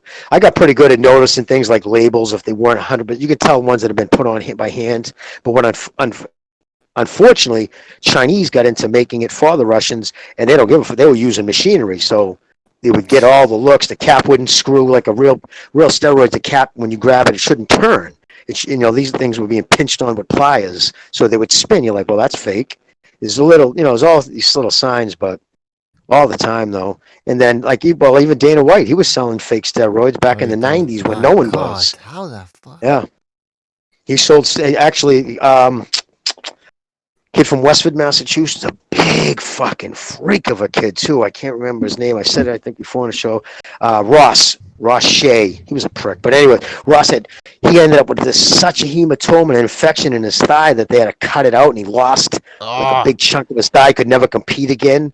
He wanted to be a pro bodybuilder, and he was fucking going to kill him. There's a bunch of people looking for him. That's why he took off out of Boston. This whole fucking Whitey Bulger chased him out of Boston is the biggest crock of shit story ever.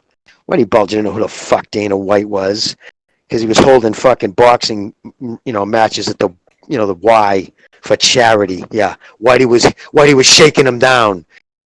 Give me that $100 you made. Let me risk a fucking Rico statue for $100. A fucking meathead. Wow.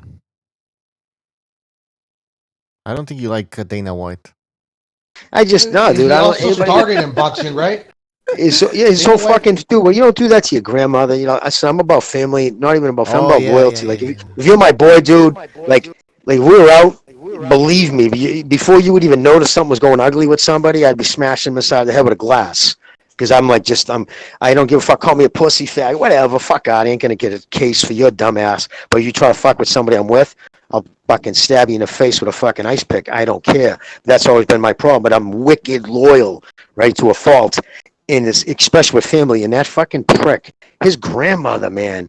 She told him, and this story's from his mom. This isn't from like some gym talk I heard. I watched the video. His mom's like, oh yeah, his grandmother was dying.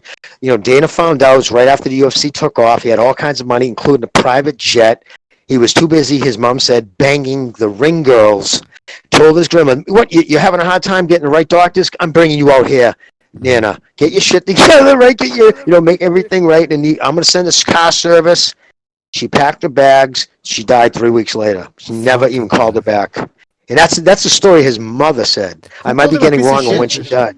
Somebody called him a piece of shit. No? The mother. Oh, called the mother a piece of shit? No, somebody called Dana White a piece of shit. Like was it her who called Dana White a piece of shit, or was it No, I know I remember that just recently. I can't remember who it was who said that. Family but yeah, member. dude, I don't know which one. Yeah. And he didn't have the money. Because he has a whole lot to say about Oscar De La Hoya. But this is how it is. Hates Oscar De La Hoya. He hates Oscar De La Hoya, man. Oof, the fucking shit. That's some visceral shit there. Yeah. But he's got his own things, right? Oscar would still fucking, I don't give a fuck how much cocaine and alcohol he took. Oscar would beat that fucking bald zipperhead's brains in. Well, how many times he's rolled around on the mat. What's that? He challenged De La Hoya to a fight in the octagon. I think he thinks that if he takes him down, he has a fucking chance or something. De La Hoya would fucking knock him out. Fucking knock him the fuck out. Dana was not a tough dude. Dana was not a fighter. That's the reason why he took off. He could have stayed. He could have threw hands with a few people, maybe taken a beating. But see, he was so deep into it. This wasn't like he bought a few bottles and just dumped them on somebody because, hey, fuck, I ain't getting stuck with these things. Everybody was hurting for money, whatever. But no, this motherfucker was seriously buying gallons of peanut oil from Costco and filling up bottles. Swear to God, selling for $75 This guy doesn't give a shit about anybody. Nobody, dude. He was making bank, man. He was fucking showing up in this cream-colored M3 convertible fucking Beamer, selling it, memberships out of Gold's Gym in South Boston. Thought he was the shit, and he was selling all this fake steroids, plus real shit, too. Like, he sold the guys from the gym, but if you were an outsider or whatever. But what happened, once stuff got to that kid, Ross Shea, I'll never forget that. Yeah, no, Ross come in the gym, leg all bound up. Where the fuck is Dana White? Well, he didn't say Dana White, it was Dana, and I heard the story, and Dana ran out the back, never went back to work. And, he worked for Joe and Fran. Those are the guys who owned the gym. I'll never forget that. When I heard the story, I laughed my ass off because I didn't like him then. He was just a prick. He would try to fucking hit on everybody's girlfriend at the gym. He was that dude at the counter when you walked in, flirted with everybody's wife and everybody's girl. You know what I mean? Like, just didn't give a fuck. Yeah, he was a fucking. But you know what? One thing he is, he's a hustler. He's always hustled, and he went out and he hustled those Zaffa brothers who we knew from school. They're the ones that put up the money. That's how. Yeah. Yeah, no, they're the ones that put up the money. He just got the connection. No, I know. You heard that they were selling it. He got the connection and everything. $100,000. That's all I think they paid for it, right? It was some dirt money. He put in like $2,500. I think he sold his fucking 74 Cutlass. I don't know. You know what I mean? Whatever he was driving. I'm just joking. But I'm saying, you got the Zaffa brothers who had money. So he knew them, right? He knew them from school. Okay. And he went to them. He said, listen, and they were like, yeah. And they did it. And he promoted it. And he fucking, but that was all contingent. Anybody could have done that at the time. There was really no outfits around. And it was once the states, because back then, remember, it was only a handful of states, I think, when they bought it, was allowing it. Yeah. Then they started to open up. Yeah. Yeah, they had to change all the rules. So he grabbed lightning in a bottle, and now he's worth tens of millions. So it's not. So people from my neck of woods, man, you make it out and you make it big, I'm fucking all the power to you, dude. I'm happy for you. I'm not a hater like that. There's nothing to do about him making money. He was a horrible human being prior to having money. It just exasperated the problem after he got rich, So he's a hustler. Can he make it into boxing? He would do a better job than, yes, I think actually he would do a very good job. I honestly, because you know why? Because he doesn't give a fuck about the fighters. With him, no, seriously, for him, it would be about the money. If a fucking fighter ever called him, oh, come in, fuck you, dude, then don't fight. I mean, look at the way he treats the UFC guys. Well, he has more control. I mean, how many guys? Yeah. Well, because like he says, listen, you're a fighter. You're here to make money. Like that's what he shits on boxing all the time, and it's hard to make an argument when he says boxing. See, you have to sift through. He goes, boxing's an awesome sport. Still my favorite sport, he says. But you have to sift through 20 pounds of shit to find a fucking 4-ounce diamond. You know what I mean? Or a 4-carat diamond, which is true. You know what I mean? It's like one shit fight after another shit fight. I mean, Hogan Charlo, what did that thing pull? 275,000 viewers, but he doesn't want to go on DAZN. Like, what? Are you serious right now? He's 30-0. He's fought literally nobody. 29. He's on the Wilder plan. He's Canelo's age. He's still, dude. In essence, what is he? He's really just a prospect. He's never fought an elite fighter. Not even close. Never mind not fighting an elite fighter.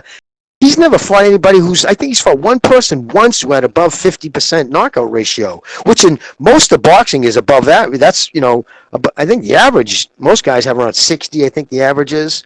So they go out of their way not to put him in with a puncher. Both the brothers. Lubin's not a puncher. Harrison's not a puncher. They never fight any punches. But what do you think's happening over here? Why is Charlo? Why did he decide not to take that offer? Yeah, because I think his contract with fucking Al Heyman. He's probably re-signed it. He's probably in deep, and he can't get out of it. You know what I mean? So if it's probably to the point where if he took the DAZN offer, Al would take half the money, even if he wasn't with the PBC. Oh my! You know what I mean? Tied up. Oh man, that's so bad for him. So that's why, I mean, think about it. No matter, I don't care what anybody says. They can fucking say this and that. There's hard currency that fighters have lost. Now, without a doubt, we all know Wilder lost a $120 million offer. He didn't take it, right? So he just made $20 million. He made $20 million fight before that. But that was before the offer. So he's made 20 since then. So let's keep that in mind. Let's see if he hits 120, if he recoups that. We know for a fact, Adrian Broner, I think Ego tweeted out once how much he made after turning down, to this current day, how much he made after turning down the DAZN $40 million offer. They offered to give him $40 million, and he turned down. And I think to this date, he's up to $13 million he's made.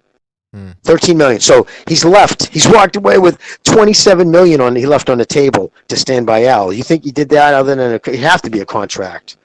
You know what I mean? Why else would he have stayed? Or why would he have, Yeah, no. I mean, look, remember they gave Cotto that ridiculous money? Hold on, Jimmy, by the way, don't call him Ego, call him Heymanites. Because Heymanites, yeah, you know what? Yeah. Because his name's EJ. I don't know why I say Ego. I know Ego. You know, he actually hates that because I think the story wasn't he? He started out as a Mayweather, as the TBE, the best ever. Yeah. He was the biggest ego.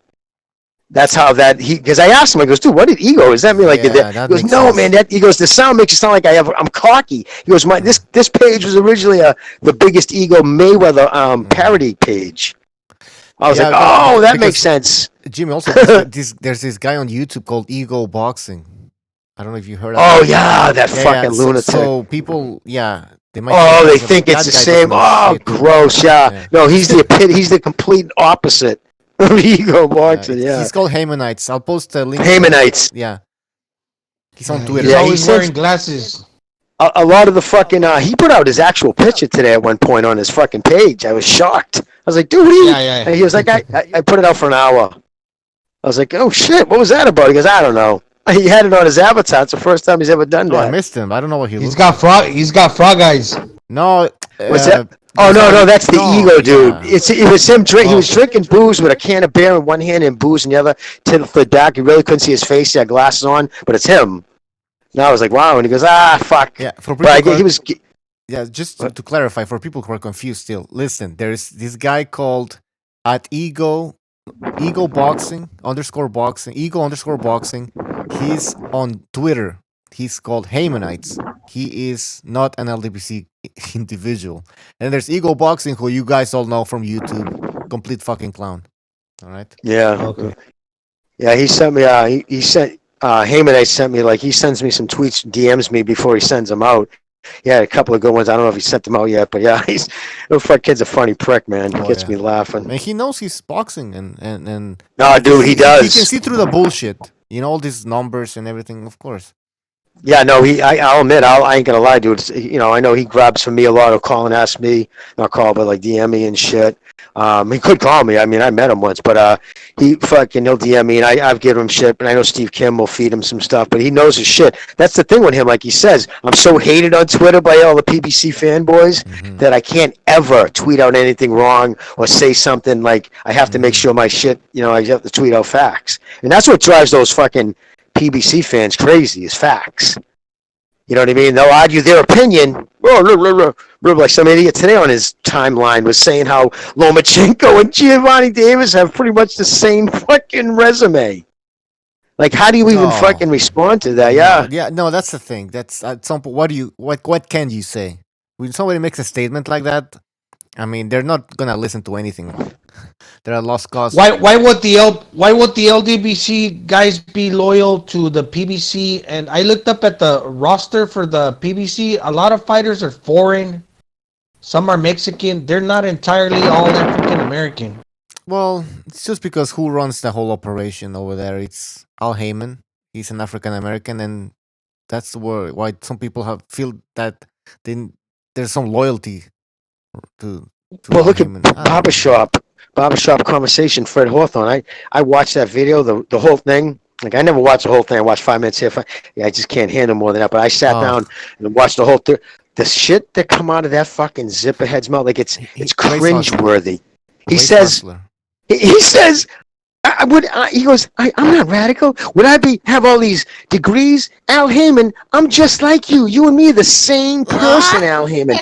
Right? Al Heyman graduated Harvard. Okay, You know the difference between going to Harvard and Santa Barbara Community College? Yeah. You know what I mean? Like, and he graduated exactly. And he graduated Harvard Law. You know how smart Al Heyman has to be to graduate Harvard Law? And but he went on saying how, and at the end, I remember some of the best advice ever told to me: never discount a fool's ramblings, because he'll tell you everything you need to know, or everything what he's thinking and his true motives. If you listen long enough, a fool will give you everything. And dude, I listened to that whole thing, and he goes on saying, you came in and he fucks up. He says, we stormed. He goes, I'm storming the beach of Normandy for you, Al Heyman, because you're black. He says it straight up. He goes, because you're a black man. And then he calls Eddie Hearn a fucking... He goes, we know what Bob Arum has done to boxing. And we know that Eddie Hearn is... what did he say? Is some kind of person. But again, based completely off his opinion. Never met him. And then he fucks up, though, because he said... And in the same video, he's talking about how Al Heyman's been good to me 3 minutes later, he's ranting how he's never met Al Heyman. Al Heyman's never shook his hand, which killed him to say it. And then he's saying how Al Heyman's better start. Yeah, I know Al's going to watch this video, Al, so I had to make this video to you. And I don't care who you call. I'm not taking this video down. I'm standing on my square. And I'm like, this dude is, I'm like watching a grown-ass man have an emotional breakdown he's crazy. on YouTube. At some point, he goes, if Al Heyman, if you don't do something about Kelly Swanson, and then he stops and looks at the camera, like all pissed off, all angry. I'm like, what is that? Is that a threat? Like, you better do something or else? I mean, this guy's insane. Yeah, he don't get no press passes anymore. He's an outcast. I can get 300 people to show up anywhere. I got 300 people to show up in Los Angeles. I got 300 people to show up at Heathrow. And then he says, well, with help of my LBC family. Because then I was like, what? So I looked it up to see what it was. They had certain events, LDBC events, not Heathrow, I forget the place, but there was Blue Blood Boxing. There was all of them there, and they had these parties. So 300 people showed up to this LDBC sponsored event, and he says, I brought 300 people. Then at the end, then he's like, well, helping my family. Shut up, guys. No it's like everything he says. Al Heyman, 1 million clicks a day. Do you understand? If I say it, I'm loved in the hood. I'm talking YouTube is where boxing is at. 90% of boxing is on YouTube, meaning it's not on Twitter, which is where it's at. Most boxing fans, to like talk and be on Twitter. The shit that come out of this morning, 1 million clicks a day you'll get. In negative, if you tell fighters not to talk to me, you don't know what you're messing with. It's like, dude, Al Heyman has no idea who the fuck you are, you idiot.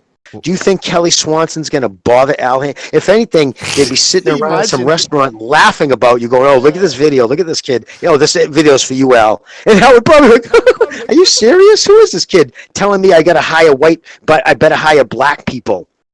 Like who today? How can I look my daughter in the face? Because I guess I found out what it was.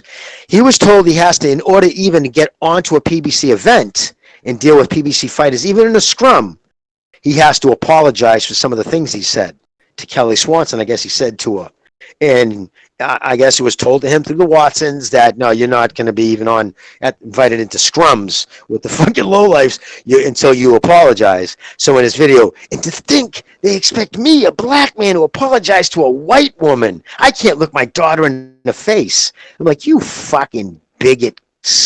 Now, douchebag. Do you think he's crazy for real, or he's just playing that race card? Oh, by the way. Oh no, because listen, race card is jumping up race is one thing, but you let them talk, and everything comes out. So he's trying to make about this and that, and then when it comes out, when he's in a moment of rage, and he's like, and to think they want me, a black man, to apologize to a white woman.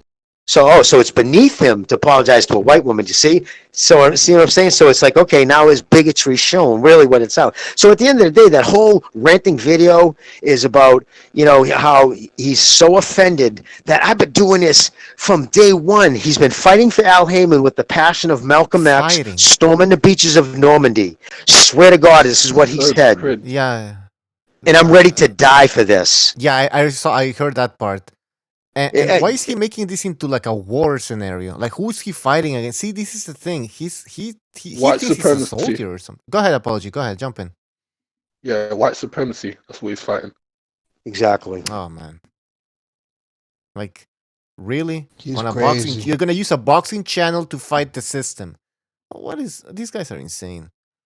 I mean, what Bob Adams done to boxing? Yeah, Bob can be a fucking snake in the grass. He's a boxing promoter. It's like, part and parcel. But what the fuck? Mm-hmm. What does he mean? Was he done for boxing besides put on the greatest fight in the whole history of the sport? You know what I mean? The motherfucker was involved in everything from Ali fucking listening to, the fights that motherfucker has made himself. Some of the greatest fights in history. That clown thinks he has a lot of juice because he's friends with Deontay Wilder and Errol Spence. Is he really friends with these guys? And even if he was, so what? Man? Friends in quotation marks. Yeah. And he says, I love Al Heyman. He used the word love for a man he's never even met, a man he's never shook his hand. That's beyond tribalistic. That's just fucking, that's sycophant. You know what I mean? That's craziness. But is he really, does he believe what he says? Is the question. He's a weird fucker. You guys look at his man.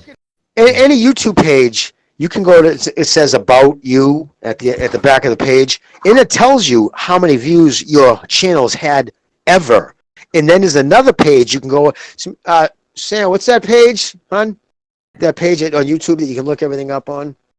The social what? Social Blade. Oh yeah, I heard It'll about tell it. you. Yeah. It'll tell you every view you've had. And it breaks down. Are you gaining viewers? Are you losing viewers? Are you? It ranks you by the number of subscribers to the numbers of views. Like the Boxing Voice has a horrendous views to sub numbers. Like he has 73,000 subscribers, and it'll have 1,300 views.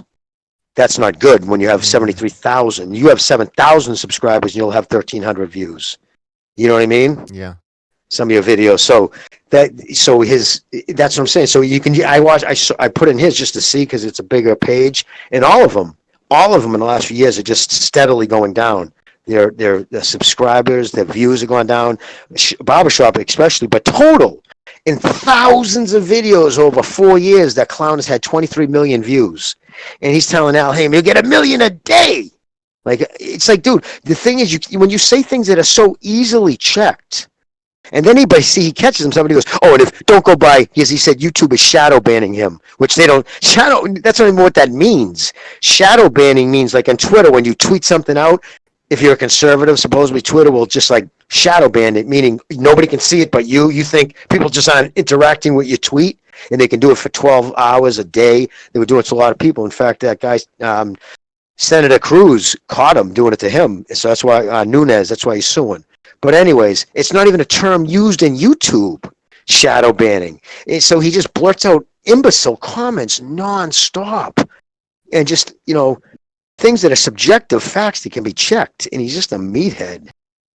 It's terrible. And the fact that he thinks like I don't know, I guess the leader of the LDBC, some people would say him in Blue Blood. 78 also is in there. Oh yeah, 78 too. Oh yeah, so 78. So there's another one. There's a whole bunch of them. Gonna get my gun and shoot somebody. That's what he said. Lomachenko. The night Lomachenko lost to Lomachenko beat up Rigondeaux. Dude, almost with a cracking voice, he said, his tears in his eyes. Do I feel like getting my pistol and going and shoot somebody? That's insane. I want to go shoot somebody because YouTube didn't do anything. I mean, wow. Dude, when Mickey lost the fight, I mean the worst.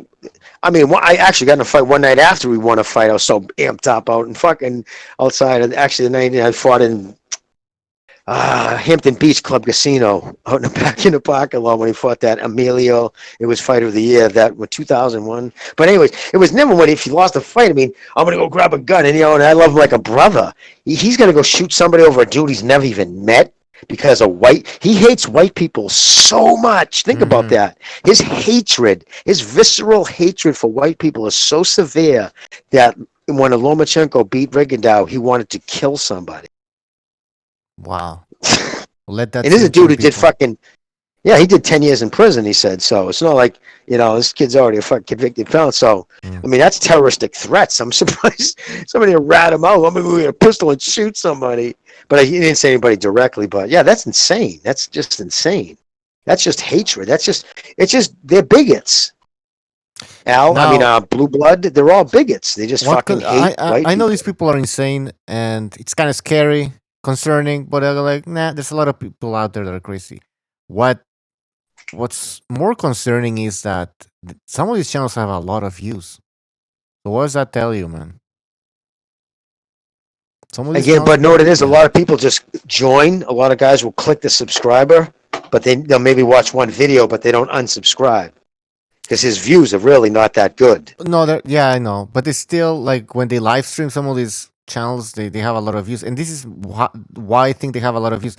These guys are not boxing fans; they're casual boxing fans, and they're just there to feel that they're part of a group, that they want to feel empowered. They want to feel empowered, exactly, and they want to heal this hate speech, basically.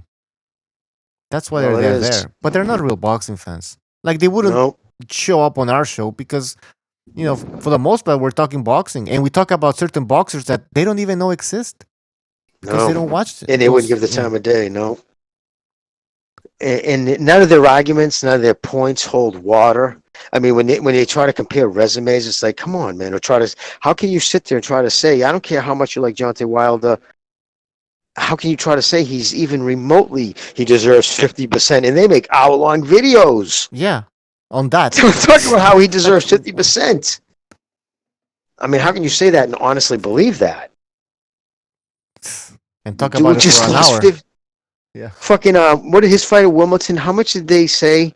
Guesstimated, I think Eddie, that whole promotion, his promotion, him, everybody, the gate, pulled in like $68 million profit, that fight, split between everybody, you know what I mean? It was like a profitability of $68 million, and this moron, not this moron, I shouldn't call him moron, but Wilder's losing $15 million, and he's the A side.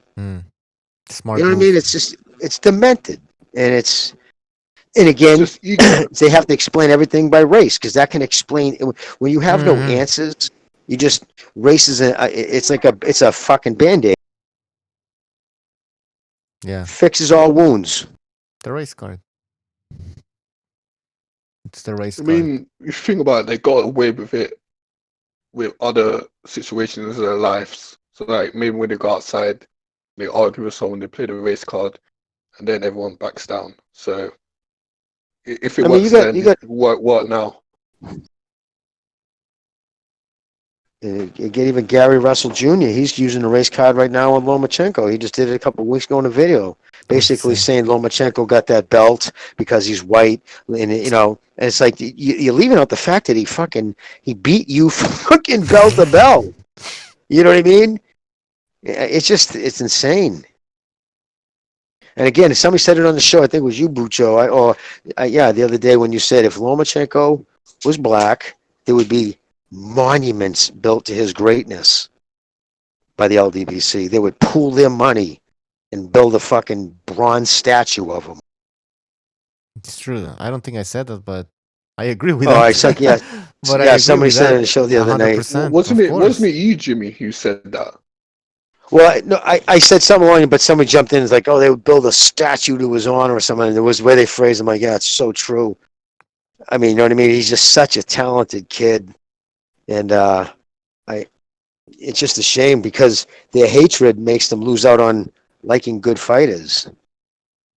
You know, and Lomachenko, like, think about it. He was a kid who's, for 500 fights, he never tried to knock anybody out. You don't try to knock people out in the amateurs. It's a waste of time. You can stop them if you can, you know what I mean? But because a knockdown is only equal to a point, it's all about outpointing dude. So he could have came in, especially in that, and he did fight like that in the first couple of fights, and Salido gave him a lesson of like how to really fight in the pros. And remember, he changed. Remember, he wasn't like this type of dude to stop people. Now people expect Lomachenko to stop people, right? Most of his fights, he's expected to stop people. Think about when he first came onto the scene. That wasn't the percent. He's changed his style. He's become more aggressive to become more likable for his brand. Yeah, he made like 4 guys quit in a row, which is kind of like a record in itself because I don't recall anybody doing that before. Crazy. And then to denigrate Walters. Walters was a talented fighter. That kid could crack. I mean, he looked good when he was fighting regularly. I agree the ring rust fucked him, but his want for money fucked him. He should have taken that original offer. He ended up fighting it for half the what he first was going to get as he sat out. But he was good, man. Walters was a good fighter. He could crack, and he quit. Rigondeaux quit. These people I've had enough now. I'm embarrassed enough. When you're not knocking these dudes out, you're embarrassing them to the point they just want to go home. You know what I mean? And these fucking zipper heads are they're not even giving him his worth. Instead they say, well, Rigondeaux come up and he hasn't fought anybody. Really? Because I remember Gary Russell Jr. was the second coming of Christ going into that fight. It's funny how they all turned on him. They're fickle. Like, they'll just jump on the next bandwagon, the next big fighter. You would just think Gary Russell Jr. would be mad at the black community because they're the ones who turned on him. They fought, and they did, man. They'd say, every time they say, who the fuck is Lomachenko fought? That's a huge insult to him. You know, to see them go from putting him on a pedestal to he's the fastest hands. But I don't know if you guys remember when he first was coming up. No, man, it was for all the good reasons the black people liked him, and there would be no reason not to. But after he lost to Lomachenko, man, he was put on the stink pile. And but every time he gets a chance, he has to talk about the fucking evils of white people. Okay, dude, whatever. I mean, they're gonna keep doing it to Lomachenko. Lomachenko's not gonna get any credit. Like, who's next? Devin Haney, and then what are they gonna say after Haney loses? He's too green. He was weight drained. Blah blah blah. No, but at the same token, the first time he loses, they'll be on Twitter. How you get exposed? He go 45-0 with 43 knockouts, and he be getting exposed. I mean, look what they did to Roman Gonzalez when he finally lost. That was disgusting how he was treated. One of the best fighters in his generation. Because he dared challenge the superior black Floyd Mayweather's record. No, I know, and they fucking just cut him up. Oh, it was so fucking dead. He's coming back too. Chocolatito Gonzalez. I wish he wouldn't. Yeah, no. He's too old for those weight divisions. You know, he's getting hurt. Yeah. And he's also not fighting a lot anymore. I mean, he got knocked out and then he fought once last year, I think. He hasn't fought this year, has he? Well, those Estrada fights took a... Was it Estrada who gave him the... No, Ring Visay. Ring Visay, yeah, those were beatings, man. He took some hard shots. You know what I mean? You're only allowed so many of those kind of beatings before you fucking, you know, wearing women's fucking clothes and talking to buildings. Like, you just, you know, by the time you're fucking 60 years old, you're still 50 years old, you're just gonna be you can be a squash brain real easy. And that's what happens. These guys don't think about it. There's a lightweight co-main. Thank you for Michael using Carvajal was holding Radio. up the Goodbye. vacant belt for that co-main in the Chavez card. It's a guy from Nicaragua, from Gonzalez's native country. He's an ex-world champion. I keep forgetting his name, but he's fighting that one Mexican kid that got disqualified when he fought that guy from England. You guys remember, right? That's the co-main, Jimmy. I apologize. Oh, okay. Edwards. Charlie Edwards. Talking about. Yeah. Yeah, the guy that he fought, that Mexican guy, his first name Francisco, against some other guy from Nicaragua. I should actually look at. I'll get back with. So, did you guys see Bird's fighting next? Who? It's announced. It's horrible. Oh, it's a fucking the next Golden Boy fighter. The guy's lost like 3 times, I believe. Unless I got wrong information, it's just such a fucking gimme fight. It's like, dude, you lost your belt. You're not supposed to have a gimme fight. You know, you're supposed to fight good guys and get back up to the fucking. You know, how is he fighting a gimme fight? God.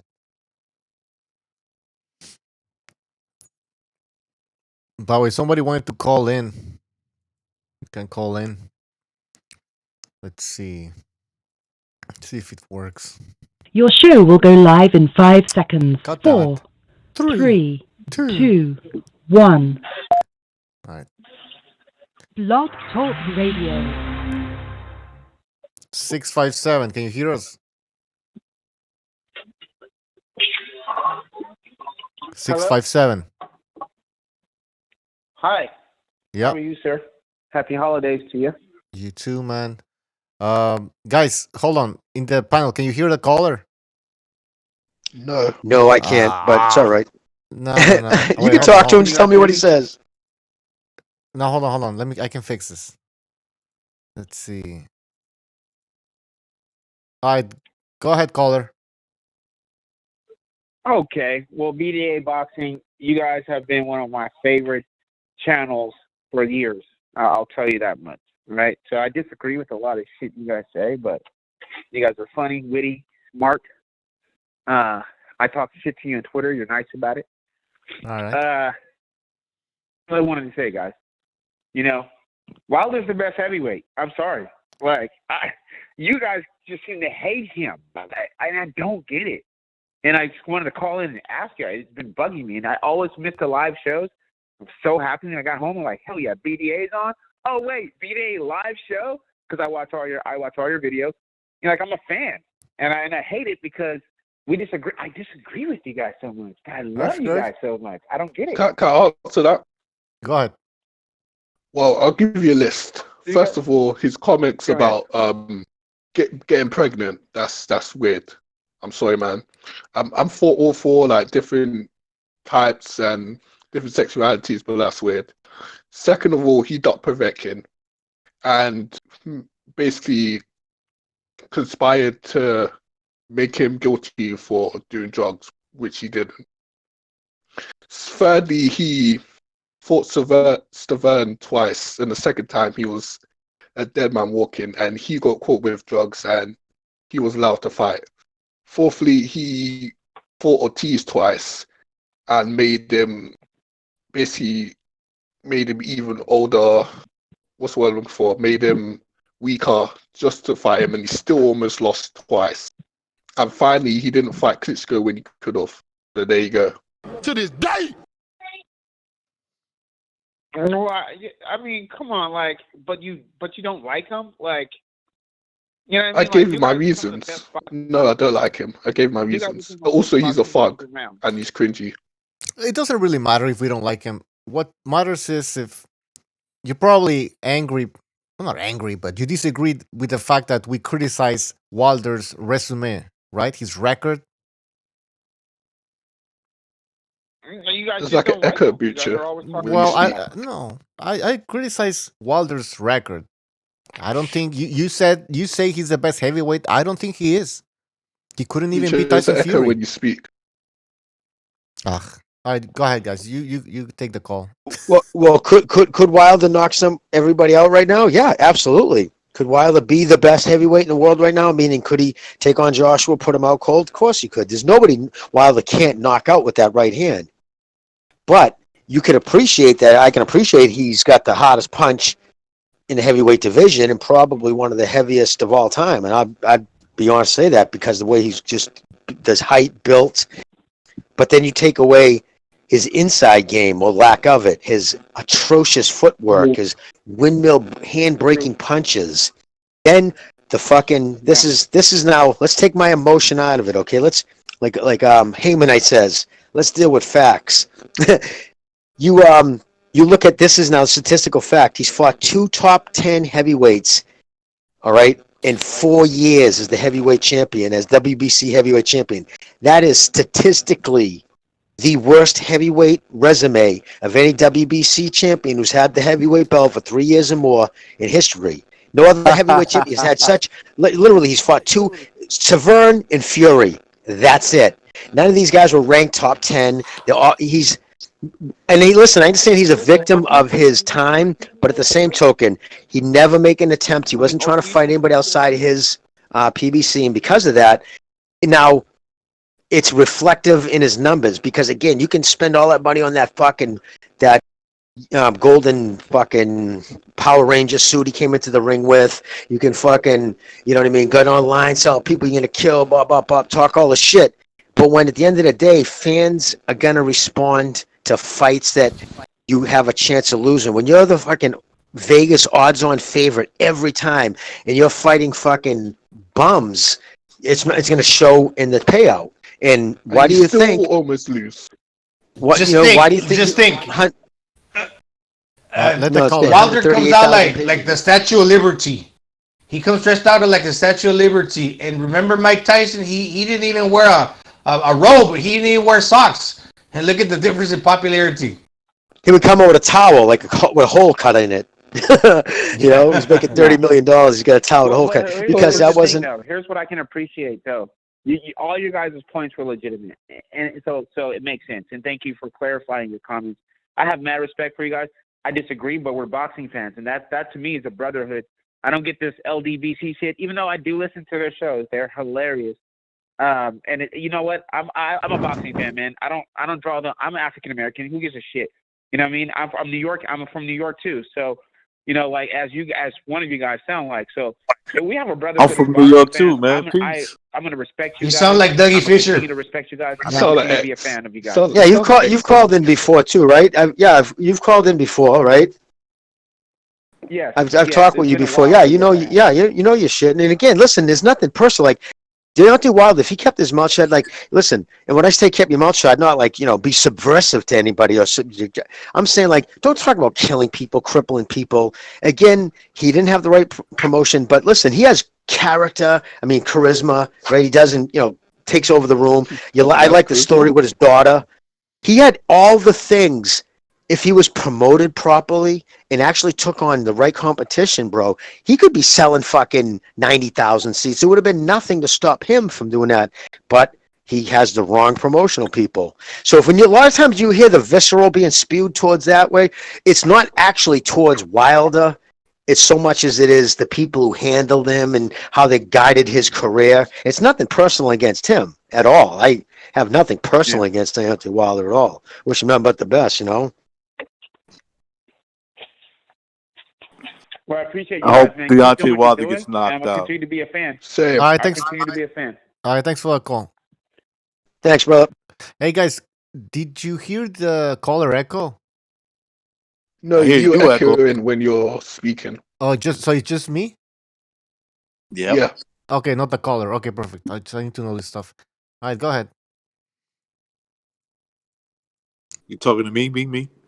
Yes, I think you were gonna say something. I was gonna say I'm still echoing. Am I yeah, still echoing? Yes. Oh man, and I bought this car. No, I like that statistic breakdown. It's not good for Wilder. He's actually the worst WBC champion. Yeah, ever. you go through. Yeah, brother. Yeah, see, he pointed it out. He actually had the breakdown in a tweet a couple of years ago, and that was at 3 years. Now it's almost 4. He showed the rankings, the world rankings, and yeah, no, it's terrible. If you go back through any heavyweight champ, they'll have a squash guy here and there, but come on, look at the names of fucking the dudes he's fought. 10 title defenses. He's fought guys, Washington, Brazil. Come on. Jimmy, the worst thing about it, he always lost those fights as well. And he got decisions or stoppages. Like, go the back Polish and watch kid those was fights. beating him. The Polish kid was beating him before he caught him. And Washington was beating his ass, but then he got stoppage. Same with Ortiz twice. Player. He lost every Ortiz second of twice. that second fight until he caught Ortiz. Yeah. You know what I mean? It's like, okay. Ortiz was older, weaker, and let's make still this embarrassed. Yeah. Let's So are you in? So am I really getting behind this guy? Okay, we're waiting for that punch. I'm not here to watch a boxing match. I'm here to watch my favorite fighter lose every minute of the fight until he finally catches the dude. Is that really the game plan? It was boring. Sure, you can play that highlight reel 50 times where like Ortiz looks like he's having a heart attack, right? But the lead up to that knockout, it was boring. The whole fight was boring. For $75. For $75. For a fight we already saw. In a fight that was predetermined, did anyone think that he wasn't going to knock out Ortiz? All right, Charlino Sanchez says, knockouts are exciting. Stop. You guys are just hating now. Listen, go watch some Vladimir Klitschko fights. This guy had a lot of stoppages. Yeah. He has a lot of stoppages, but he was boring. Like, I'm sorry. Boring. Like, some of the fights was interesting, but most of the fights was boring. What, Klitschko? Yeah, Vladimir. Oh, I never watched Klitschko's fights. They were fucking boring. I respect what he did, but I just didn't. Listen, it's just not my cup of tea. I've never been a big heavyweight guy anyway. I'm just not, my welterweights and middleweights, but I like anybody from 126 up, but I prefer the middleweight. That's my favorite. Second is welterweight. Because middleweight, you're big enough to crack, but small enough to have some volume and some, you know what I mean? Especially when the heavyweights went to that, the kid from from England, once that guy became heavyweight champion, then all of a sudden you start seeing all these monsters coming up. And then Klitschko, I put him in that monster category. It's just, yeah. He used his size. He would just stay back so you couldn't land on him. Question for you. Ask Jim if he knows how the Wilder versus Fury 2 pay-per-view split will happen with ESPN and Fox. That I don't. Well, who everybody's belts up on the line. I don't know. It's obviously going to be who's the carrier. It's going to be Fox. They're going to have to do the Fox, right? Probably they'll do Fox. Oh, really? Yeah. Fox. Well, it'll probably be a Fox pay-per-view. So Fox picked it up. Yeah. Okay. I don't know. So Fox picked it up. So yeah, it would be. But I'm sure he's going to have Aram do a lot of the promotion. Because Al Hammond just doesn't do promotion, and I'm not. Again, there's just facts of facts. Look at this prerequisites to get into the Hall of Fame. One of them used to be 4 titles in 4 weight divisions. That was almost a guarantee. He's got now 3 fighters who've done it under his tutelage, and none of them are going to see the Hall of Fame. Why is that? Because the competition to get those fucking belts sucked. The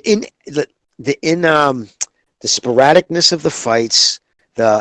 He just doesn't build. Was the you have that many fighters. Shouldn't it be like you start here, you get a bunch of guys, almost like a round robin. You get a bunch of, there should be so many storylines. You know what I'm saying? With his guys, he has that many. There should be like back then, this guy fought this guy. Eventually, you want this to happen.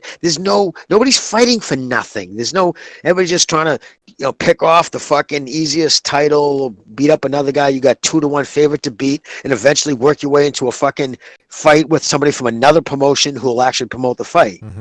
It is what it is. There's enough of a sample size to see.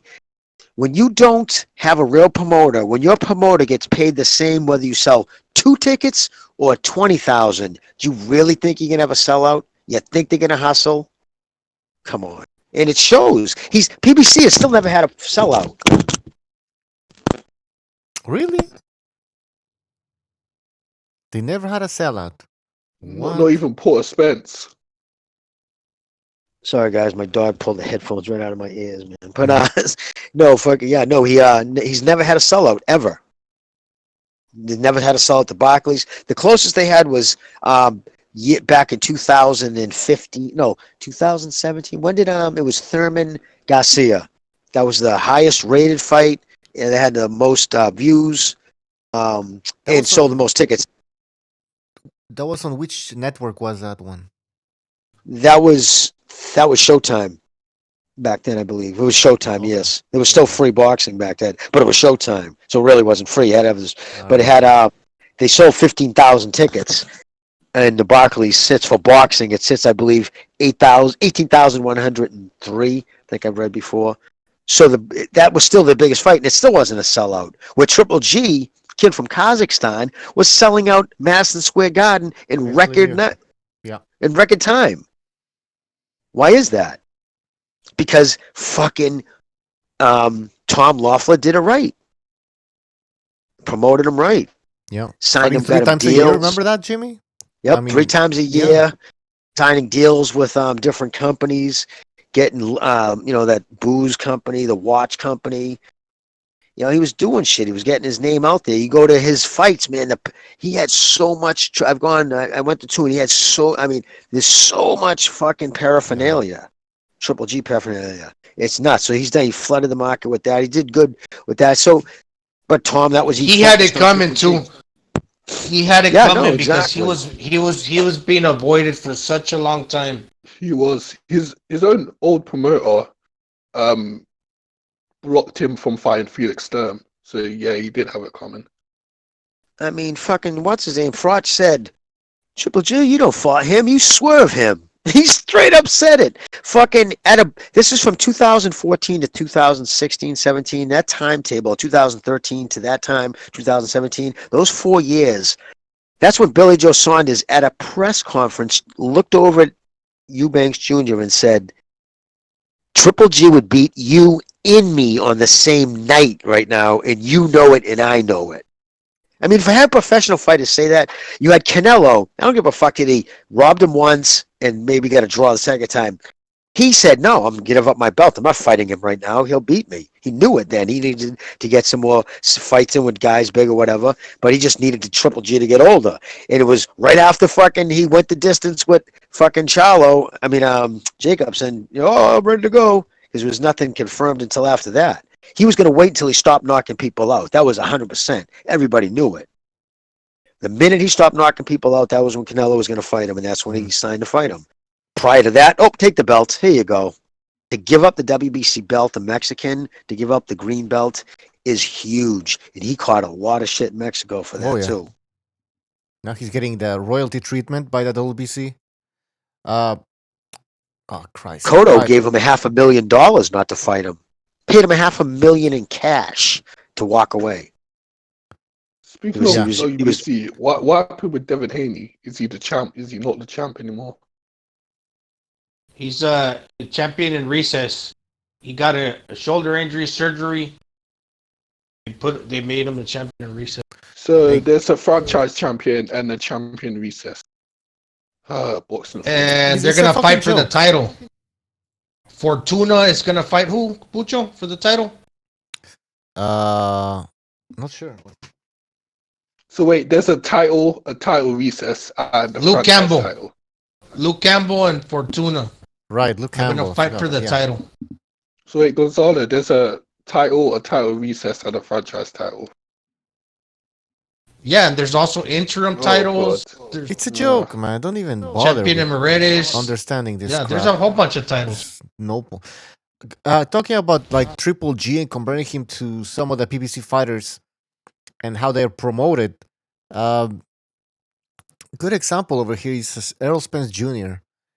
So in May 27, 2017, he defeats Kell Brook. Big win.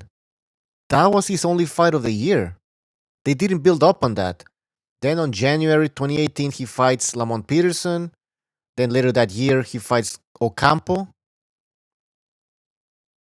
And then he gets a Mikey Garcia fight. But there was this period after the Kell Brook fight where they could have done much, much more. And they just missed that opportunity. Didn't he only fight once, one calendar year, or didn't even fight once? Wasn't it 1 year? Like, was it 2017 or 16? He fought just one time? 2017, he only fought Kell Brook. That's crazy. Why? Coming off his biggest win, he wasn't even hurt. No, that was in He should have May. been back in the He should have been back in the ring 3 months later, 4 months later, tops. This is your prime, right, Jimmy? 24 to 27 years Of old, course. 28 years old? Well, like It's 28 your to prime. 32, I consider, for boxing, I consider that your prime. 28 to 32. That's what for you muscle get, your development. And your man muscles and stuff. Exactly, fights- your man muscles. Lamont Peterson, he didn't get touched up or anything in that fight, really. Then, okay, after that, you'd think, well, now he's going to fight somebody, a big name. No, he fights Carlos Ocampo. So that's all 2018. Peterson and Ocampo. Come on, man. They could have done Richard, much you more in notice- 2018. I don't know if it's Heyman or the fighters, but you notice they fight like once a year. Spence, Russell Jr., Gervonta Davis. It's all the same pattern. One fight a year, and then they take the He only has so much money to go around. He can only, you know what I mean? He can only pay so many fighters when you have that many fighters under contract, so he has to spread it around.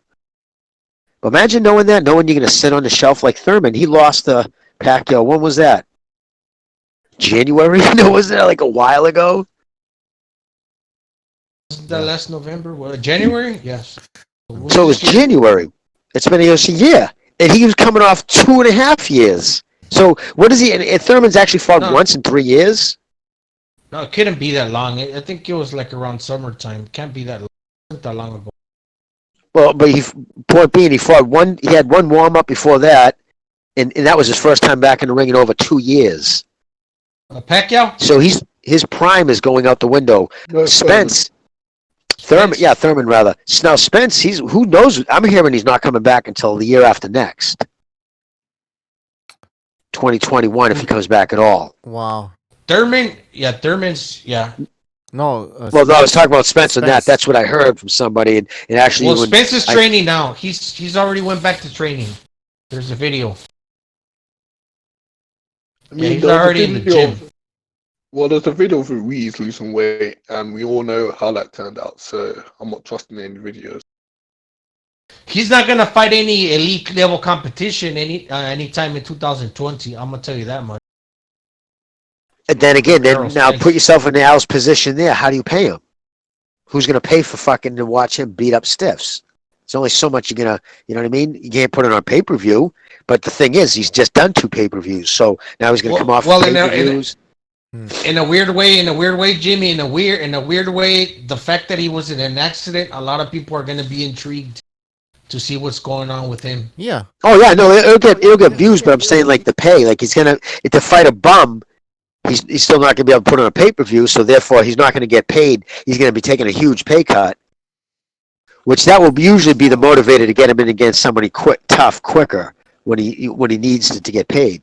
Well, Wilder got 20 million to fight Ortiz, so I'm sure they can pull. A lot's going to happen.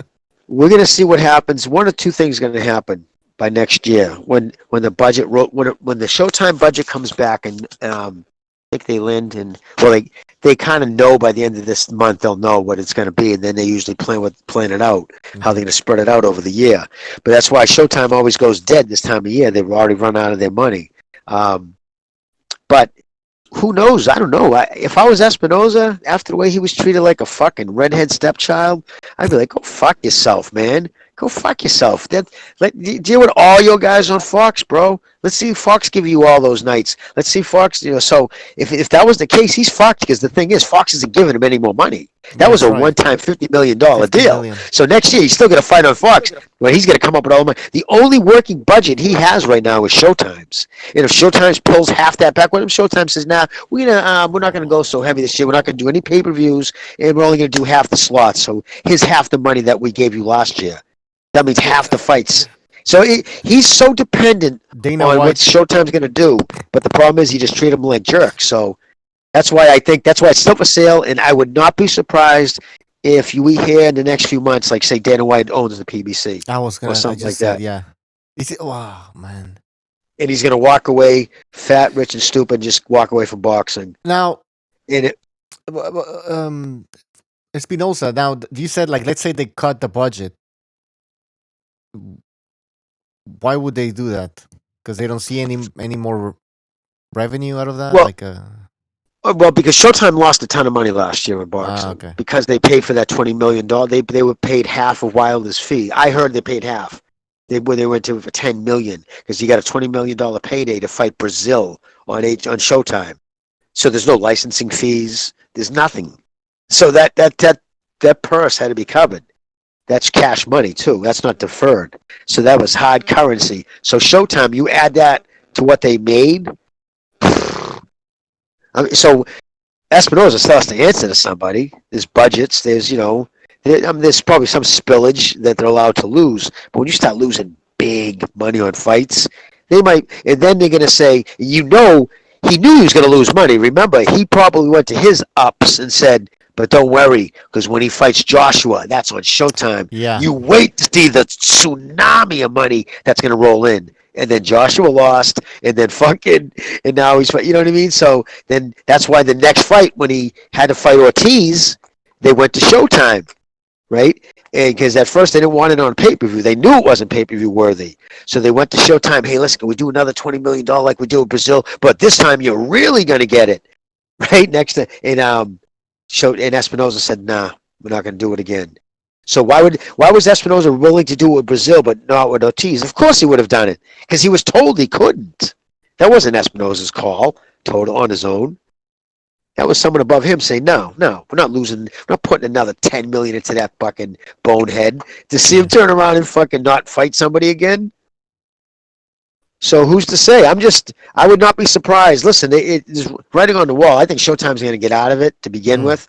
But what's PBC going to do then? There's no bank. He has no slush fund. Because he's not really a. Can they give him more money?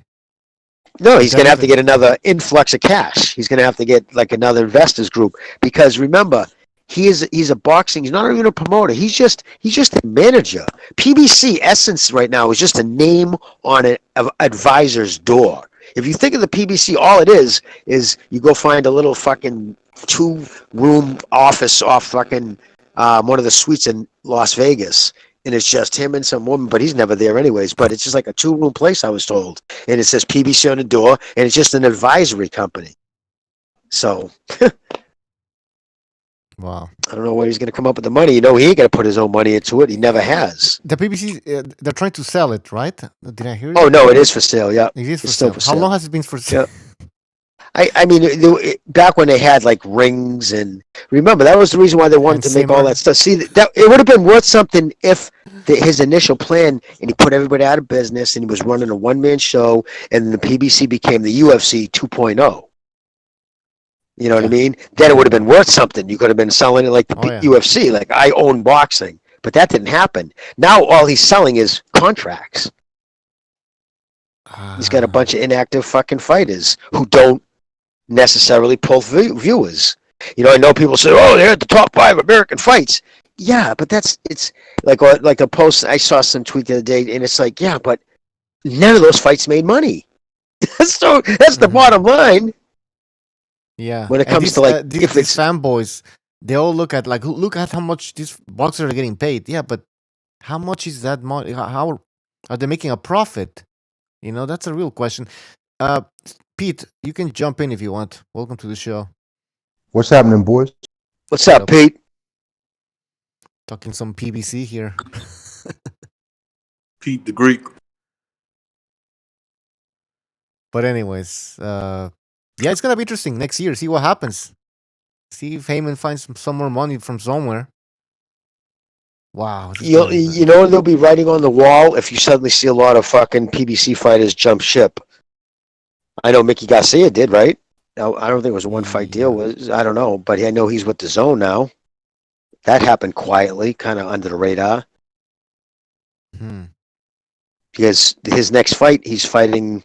I saw Eddie Hearn. I saw the tweet the other day. Eddie Hearn, you know, talking about welcome Mikey Garcia, blah blah blah. So he's not. He's already jumped ship. Al Heyman's not involved in his next fight. To be fair, I think Al Heyman got all he wanted from Garcia. He got the pay-per-views to promote Spence. So I don't think he needs him anymore. Yeah. Well, nope. You're 100% right. He got out of him what he needed. Because Spence is guy now. You know, that's the one. The way Thurman used to be. Yeah, Thurman's on the out now. He has his favorites, like Santa Cruz. Yeah. Didn't Santa Cruz name his kid after Al? That's what somebody said. I mean, I remember seeing that. That's crazy. Do you think that's in the contract? You have to name one of your kids after me. You know what I love is when Watson watch every time there's a PB. Look, if you go back, if you ever see any of the old fights, especially when in the beginning when guys who are forgetful who want to talk to the interviewer at the end, you always see Watson dunk his head in the back and whisper what he's always saying. Don't forget to thank Al. Because they're never subtle because they're boxers. Oh yeah, thanks Al Heyman. So you know exactly what he just was told.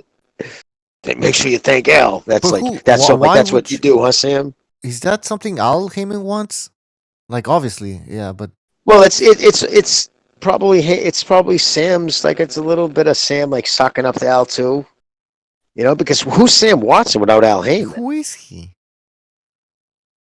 And his son. He's the Los Angeles promoter, I believe. You know, and he's just Al. He's loyal to Al. I know that. Him and his boys. His 2 sons, even worse. His sons, he's like Al's. Like was it? Remember that?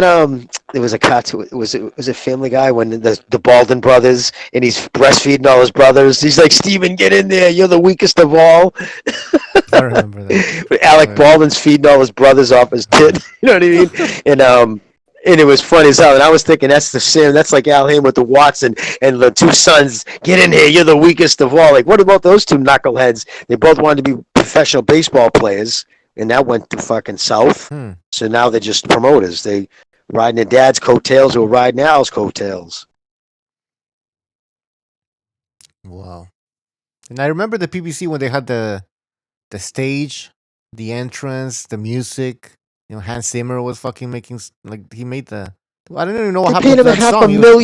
They paid him $500,000 to make that song. They don't even use it anymore. Yeah, exactly. That song. I was like, "Whoa, shit!" They must have paid him a lot of money, and that was weird. And Sugar Ray Leonard was there. Right? Yeah, he was there. Who else? Sugar Ray Leonard. They had Al Michaels. Yeah. Al Michaels wouldn't call a fight unless at least 6 figures to get him to do a fight. Yeah. They did try to monopolize the sport. That did. Oh yeah, Al Bernstein didn't even admitted it. Actually, Haymanites is going to be. He sent that. He goes, "Hey, check this out," because he was arguing with somebody. But it's pretty funny. It shows. I think it was Heyman walking away out of a blown up, like the PBC's blown up, the sign's blown away, and he's got a briefcase of money. So. Yeah, it's pretty funny. He sends them to me sometimes. He never even. Sometimes they're in there for fucking weeks. I'm like, dude, you ever get tweet that? He's like, yeah. Yeah, tell him to post everything. He's funny as a post all motherfucker. of them. No, I know. I tell him that. Sometimes I'm like, I feel like posting these things. Yeah, there's a couple in there he hasn't. But yeah, that one's funny. I'm going to tell him tonight when I'm going to send him a DM. Tell him I'll post them. But I know he listens to the show all the time too, because he's really bummed out about Cachinello. He's like, I talked to him. Yeah. Did you? Yeah. We DM from time to time. Oh, okay. Yeah. So okay, so no Cachinello still though, huh? No, in the chat. No. We've seen from him. He don't. Well, he might be next. Heyman. Canelo and the Illuminati got him. Probably. Yeah. Well, Haymanites. Yeah. No, he's been suspended twice, so he's down. That's it. Man. Oh yeah, he told me there's a 3 strike rule. I didn't even know that. Yeah. Well, they changed it. They changed the TOS. Now it's 3 times. You can get a suspension 12 hours up to a week. And then, but it depends. I know in the TS, like they'll suspend you now for misgendering somebody. Yeah, Twitter's even worse than YouTube. Oh, it's crazy, man. The new TOS, like if this channel continues to grow, man, like a lot of things we say on this, we'll never be able to say. No, they'll pull a channel. Yeah, they'll demonetize you, and then they'll cut your live stream capabilities. Yep. Yeah, they want you to be very PC, Well, I'll tell you, like I like Johnny. Johnny's a great kid from Chicago, but like when he goes Johnny boy, they'll kill him. when he goes in on the fucking when he goes on to guys like homosexuals, he can say some pretty cringy shit about like some of the shit. Ooh, yeah, some of the shit when he's had a few drinks in him, man. We'll get this, and I'm thinking, wow, once this channel continues to grow, he can't say shit like that anymore. No more free speech. Yeah, YouTube really sucks now. It's crazy. All the good channels are all fucking. Can I say all the good channels are stopping? Like Black Pigeon Speaks, Paul Joseph Watson. You can just look at a video they used to make from 2 years ago now. Like they have to watch everything they say, or they've been yanking them. Well, Google they're trying to. They want fucking Trump to lose, so they're gonna start whacking all the conservative channels. Anything that isn't woke, boxing isn't woke. So they'll, anything like that, they just suck. Yeah, I hate authoritarian people. They manipulate results. I know. Like there was a trending video regarding Trump, and they took it down from the trending videos. All the time, dude. They fuck with him all the time. They took down Facebook, YouTube took down. I forget, was it 200 commercials or 20 commercials of his? Took them down. They said they violated their TOS. The president's commercials. Oh, it's just nuts. But I just want to say that I live in Canada and I love Justin Trudeau. So just if you're listening, that's. Did you love his blackface, Butcher? What about Albert Scheer having to give up the fucking Conservative Party? He sucked. The fact he couldn't beat Trudeau after all the shit he did with the blackface, SNL, and what he did with that. Man, he did so many ethics violations. He was to lose. He did get more votes, but it's just because of the electoral system we have. It's kind of like the electoral college thing. Whereas exactly. So he got more seats, but he didn't really get more votes. It's kind of weird. No. Yeah. And fucking because he won the certain places, but that's why Scheer had to retire. Well, he just had to step down from because it's so embarrassing with especially in the UK was such a but he resigned obviously because how the hell can you lose to Trudeau, right? You should have. He was even Vegas had him losing 2 months out of for the election. Vegas had Trudeau losing. A week before it went to even, and the odds makers and the political people there who do that would even do you realize how weak of a candidate this guy Scheer has to be to lose to Trudeau? Yeah. How many times did you wear blackface, Mr. Trudeau? Oh, I don't know. Because he knew there was more videos somewhere, but he. Of course. Dude, this isn't when he was, 93, when he was college, man. This was when he was a teacher. Yeah. His hands, everything. His hands, his arm, everything's painted. I mean, that's just. It's kind of weird, in my opinion. Just weird. He's just a fucking kid. I mean, his life. His mother was his mother was a dirty woman, like a dirty bitch. Yo, Jimmy, you know the what? Oh, go ahead. I was gonna say this picture's out right now online. You can see her with no underwear on. You can see her fucking JJ. He's sitting there in 1977. Trudeau's a little boy, probably 10. Cute little, and his mom's in Studio 54 with their twat hanging out. She's literally sitting there with it's called empowerment. Black? It's called empowerment. And she was, because she suffered bipolar. Then his father beat her. And then she did that interview with Maxim magazine in Canada saying, "Oh, I like when he hits me. It shows the passion, how much he loves me." Oh, wow. Oh, yeah, dude. Typical Western woman. She was 18 and he was 40 when he started dating her. She was she was suffering bipolar. She's self-medicated. He beat her regularly. She was cheating on him with fucking every actor who came up to visit him. I mean, it was in his little Justin seeing all this. So he hates women. You can see it in the way he treats them because his mom was a hoe. Usually most guys and women are hoes. The moms are hoes. The guys hate women and they treat them as such. A lot of them become serial killers, but his father was a philanthropist, was banging everything in sight. He was raised, a lot of people say, well, his mother fucked Fidel Castro. She's even supposedly admitted that. And if you actually look at pictures of young Trudeau, it's wow. Yeah, he looks like she slept with people from so I'm telling you, so imagine the hectic world he grew up in. So he has his brother died too. That was pretty sad. His brother drowned, got washed off the mountain into the lake when he was accident. So it's usually tragedy falls was kind of wagon families, but it was like the Kennedys. But so he's just never had respect for women because why would he? His mother had no respect for herself. His father didn't respect women. Yeah. You know the worst thing about blackface? Have you seen the video when he stuffs his pants to make his junk look bigger? Somebody said, when he was holy Christ. Dude, he did the fucking reggae video. Yeah, he stuffed the fucking sausage in his pants. Such a weirdo. I bet he role plays as a black man, and his wife is like a slave owner or something. Such a weirdo. If a conservative candidate would have done that, forget about it. Crucified. Because he's a liberal, supposedly, and everything like that. Well, it's because you have the media. Remember, the media does listen. This impeachment thing is such a joke. They impeached the president.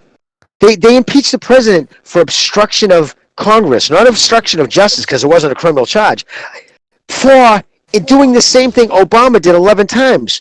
Called for presidential, meaning like I don't want to talk to Congress. It's that separation power that every president has done hundreds of times. They just, nope, I'm not going to answer that because they call presidential. And they actually, and so it's like they had Alan Dershowitz, who's a leftist Democrat, great lawyer, but he's like, everything they did, he goes, this is nothing. They've done nothing. That's why last night, right before they went on break, they had to rush it. The shortest impeachment prior to this was 14 months. They did it in 2.5 weeks. They didn't let the president have any lawyers there. They did it it was such a sham. And then they had to rush it because he was such an existential threat to democracy. So last night when she was supposed to hand it up to the fucking Senate to go to trial, she's saying now, we might not hand it up. Yeah. It's insane. But Jimmy, it already made headlines. Like Trump impeached all over the place. That's all they wanted. But the problem is, though, right? It's also headlines like the New York. Do you see the New York Post? They said swamp mistress, fucking, and they just eviscerated her. No, she's getting terrible press around the world too, like terrible press in England. They see it for what it is. When you say those things, like you had to rush it, you had to, skip all the norms, you had to take all the rights away from the president because it had to be done right now. He has to go, and then you get that, you get the vote. And then you say, nah. Because remember, he's not impeached unless it's voted on. And it's got to go up to the Senate, right? I don't think it's going to be. Plus, you watch, he'll get kicked out. The Supreme Court will kick it out. Jimmy, 2/3 of the Senate have to vote. against Trump, and Trump's Republican, and the Senate is a majority of Republicans. Oh yeah, no, they've already done a silent call. They've already done a silent call. There's nobody, even Mitt Romney is not going to vote yes. So he has 100% partisan support, plus a Democrat from New Jersey switched parties and became a Republican. Tulsi Gabbard, no. So yeah, there wasn't. Remember, just 6 months ago, Nancy Pelosi, that denture-wearing freak, said the only way we can do an impeachment, it has to be so egregious that it has to be bipartisan, or it'll just split the country plot. Plus, people who bring the impeachment always lose the presidency the next time if it's not a good one. Everything she said she would only do it for, he went against. They know they're going to lose the election. They're just desperate for. They don't even have any candidates, viable candidates. Done. Joe Biden's out. I mean, that guy fucking on TV. Creepy Joe Biden, man. He's creepy Joe Biden. Joe Biden's talking about fighting corn pop. That fucking gangster in the 1960s. Like he was talking about the West Side Story. This Puerto Rican gangster came, his name was Corn Pop, and he pulled a switchblade on him. Corn Pop? Imagine that. Like, yeah, he called his name, the gangster's name was Corn Pop, and he pulled a switchblade. Where to God, he's telling all these stories about him fighting. He's insane. To me, as a war veteran, I'd rather have Donald Trump in office because he's done things for the VA already, and he's just better for the military. Dude, he's done. Listen, I thought he was insane when he first got in, but you just look at what record low unemployments, not good unemployment numbers, record low unemployments in every minority sector, include women, black. He's the first prison reform bill. He signed it. No Democrats, so he's got the. He's done the fucking NAFTA. He did the, you know what I mean? Got rid of NAFTA. He just did that new Canadian-Mexico deal. He's just got a partial deal done with China. He has ongoing deals with Korea. He's done so much with the whole media establishment out against him. The reason why the Democrats can do this shit, and you always say the Democrats get away with it. Why do they? Because they have the fucking 24-hour propaganda cycle going. But that's starting to lose its face. CNN is fucking losing so much money. It's insane. I can't believe they're still even going. Yeah, I'm just gonna say, like, as a veteran, like before, if you go to the VA and it's full and you can't get an appointment for a certain thing, now you can do it to where you can go to a private hospital. It's called Choice. You can go and get taken care of on the spot. So before it was like many decades to where nobody was able to get that. They wouldn't pass the bill for that to happen. Now with Trump, it got fixed like really fast. How was it taking so long? I don't know. Well, every president before him the bill was put on, but every president wanted to do it because it was didn't get bipartisan support, and Trump didn't give a fuck. He goes, no, that's going to happen. He found that outrageous. He goes, wait a minute, our veterans can't get doctors? So he passed. Dude, he's done so much shit. Like, I honestly, at first I was like, he's either going to be one of the greatest presidents we ever had, or he's going to get us fucking blown up. And he turned around, and know what it is? He just doesn't give a fuck. Normally, to be a politician, you first get in as a junior congressman, you work your way up, and all you're doing is making connections and people you're going to owe in the future. Yeah, you're part of the swamp. Yeah, he comes in, he's like, fuck you, I don't know any of you motherfuckers anything. That's why they didn't want him. Even the Republicans didn't want him at the beginning. Of course. Bingo, dude. You know what you're talking about, bro. You know what you're talking about. That's exactly right. He's dangerous because he's outside. He's outside the swamp. He's not going. Like, the Democrats want us to get in war with Syria. They like that. Remember the chemical bomb that supposedly fucking what's his name dropped on his own people and it would have been no reason for him to do it. Yeah. Now they know for a fact that wasn't done. That was fucking staged and actually was killed by Islamic extremists. Right after time, yeah. The Russians knew about it was fake, man. Fake news. I watch Russian news. That's pretty fucking good, man. I'll post how it is. Yeah. You watch RT? RT, and there's another one, Vesti News. I think it's called Vesti. Yeah. I watched another one. I forget the name of it. It's on YouTube. It's good. I know that name of that shit. I'm trying. Oh, fuck. I know what you're talking Russian about. Insight. It's called Russian. Oh, yeah. I know that one too, yeah. And there's one about geopolitics. It's called South Front. Yeah, South Front too, yeah.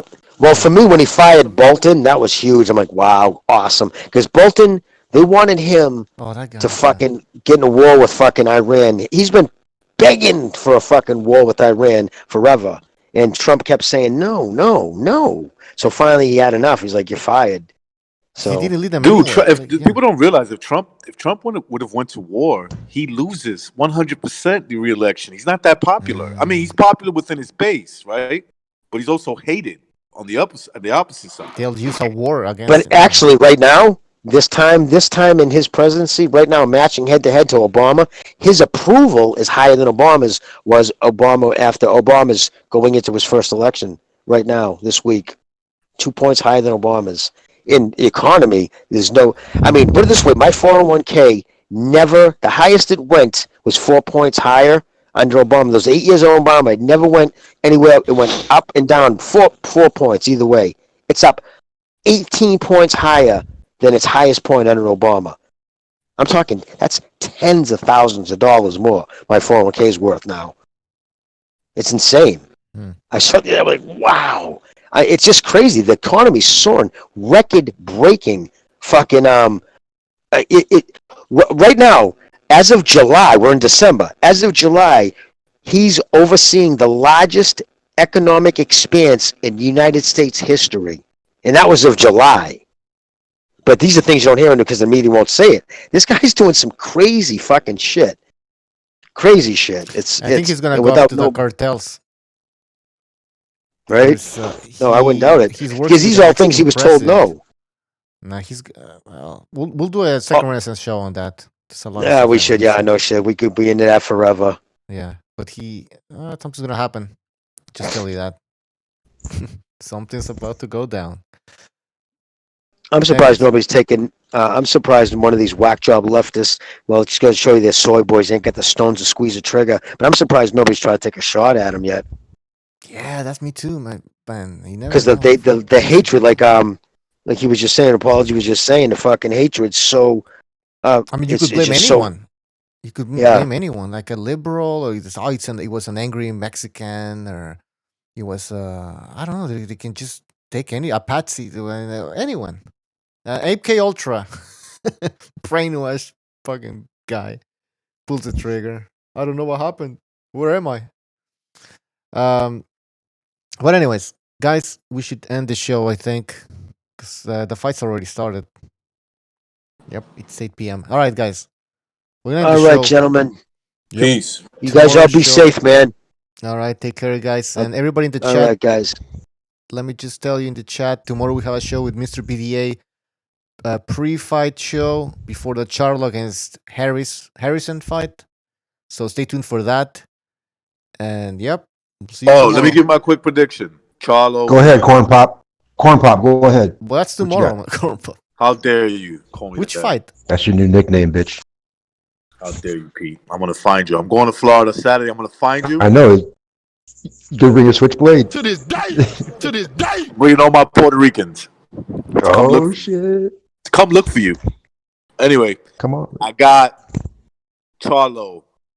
Charlo, 12-round unanimous decision. He drops Harrison. All right. So you won't be tomorrow on the show or what?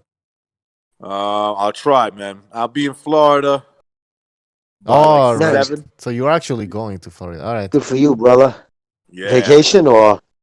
Yeah, vacation. It's chill out with the family with a nice weather. Nice, good. Yeah, nice Excellent. weather. Good for you, brother. Nice. Thanks, man. Peace to everybody. What part of Florida? South Florida by Nice. by Palm Beach. Nice. Just chill, brother. Nice mental health.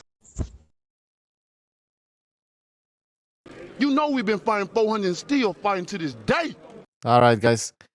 Thank you for joining us, and we'll see you tomorrow. Have a great night and enjoy the fights. Good night, everybody. Every one of you. Peace, fellas. I'm sorry, I didn't mean to offend you. I'm disappointed in every one of you. I kiss you on the mouth. No, I'm not cool with that. I'm sorry. One more time. I'm disappointed in every one of you. I mean, I'm dealing with degenerate animals. I'm disappointed in every one of you. Disappointed in every one of you. All right, come on. Honestly, I can't do it, man. I'm disappointed in every one of you. Let me tell you why. It's gonna be all right, Nicky. Go ahead, shoot. He's just killed a little fucking man. What are you going to do about it? Yeah, because you got nothing. You don't got a thing. Yeah, because you got nothing. Got nothing. I want to get out. I want to get out of this rat hole. I want to get online. I need BDA Boxing.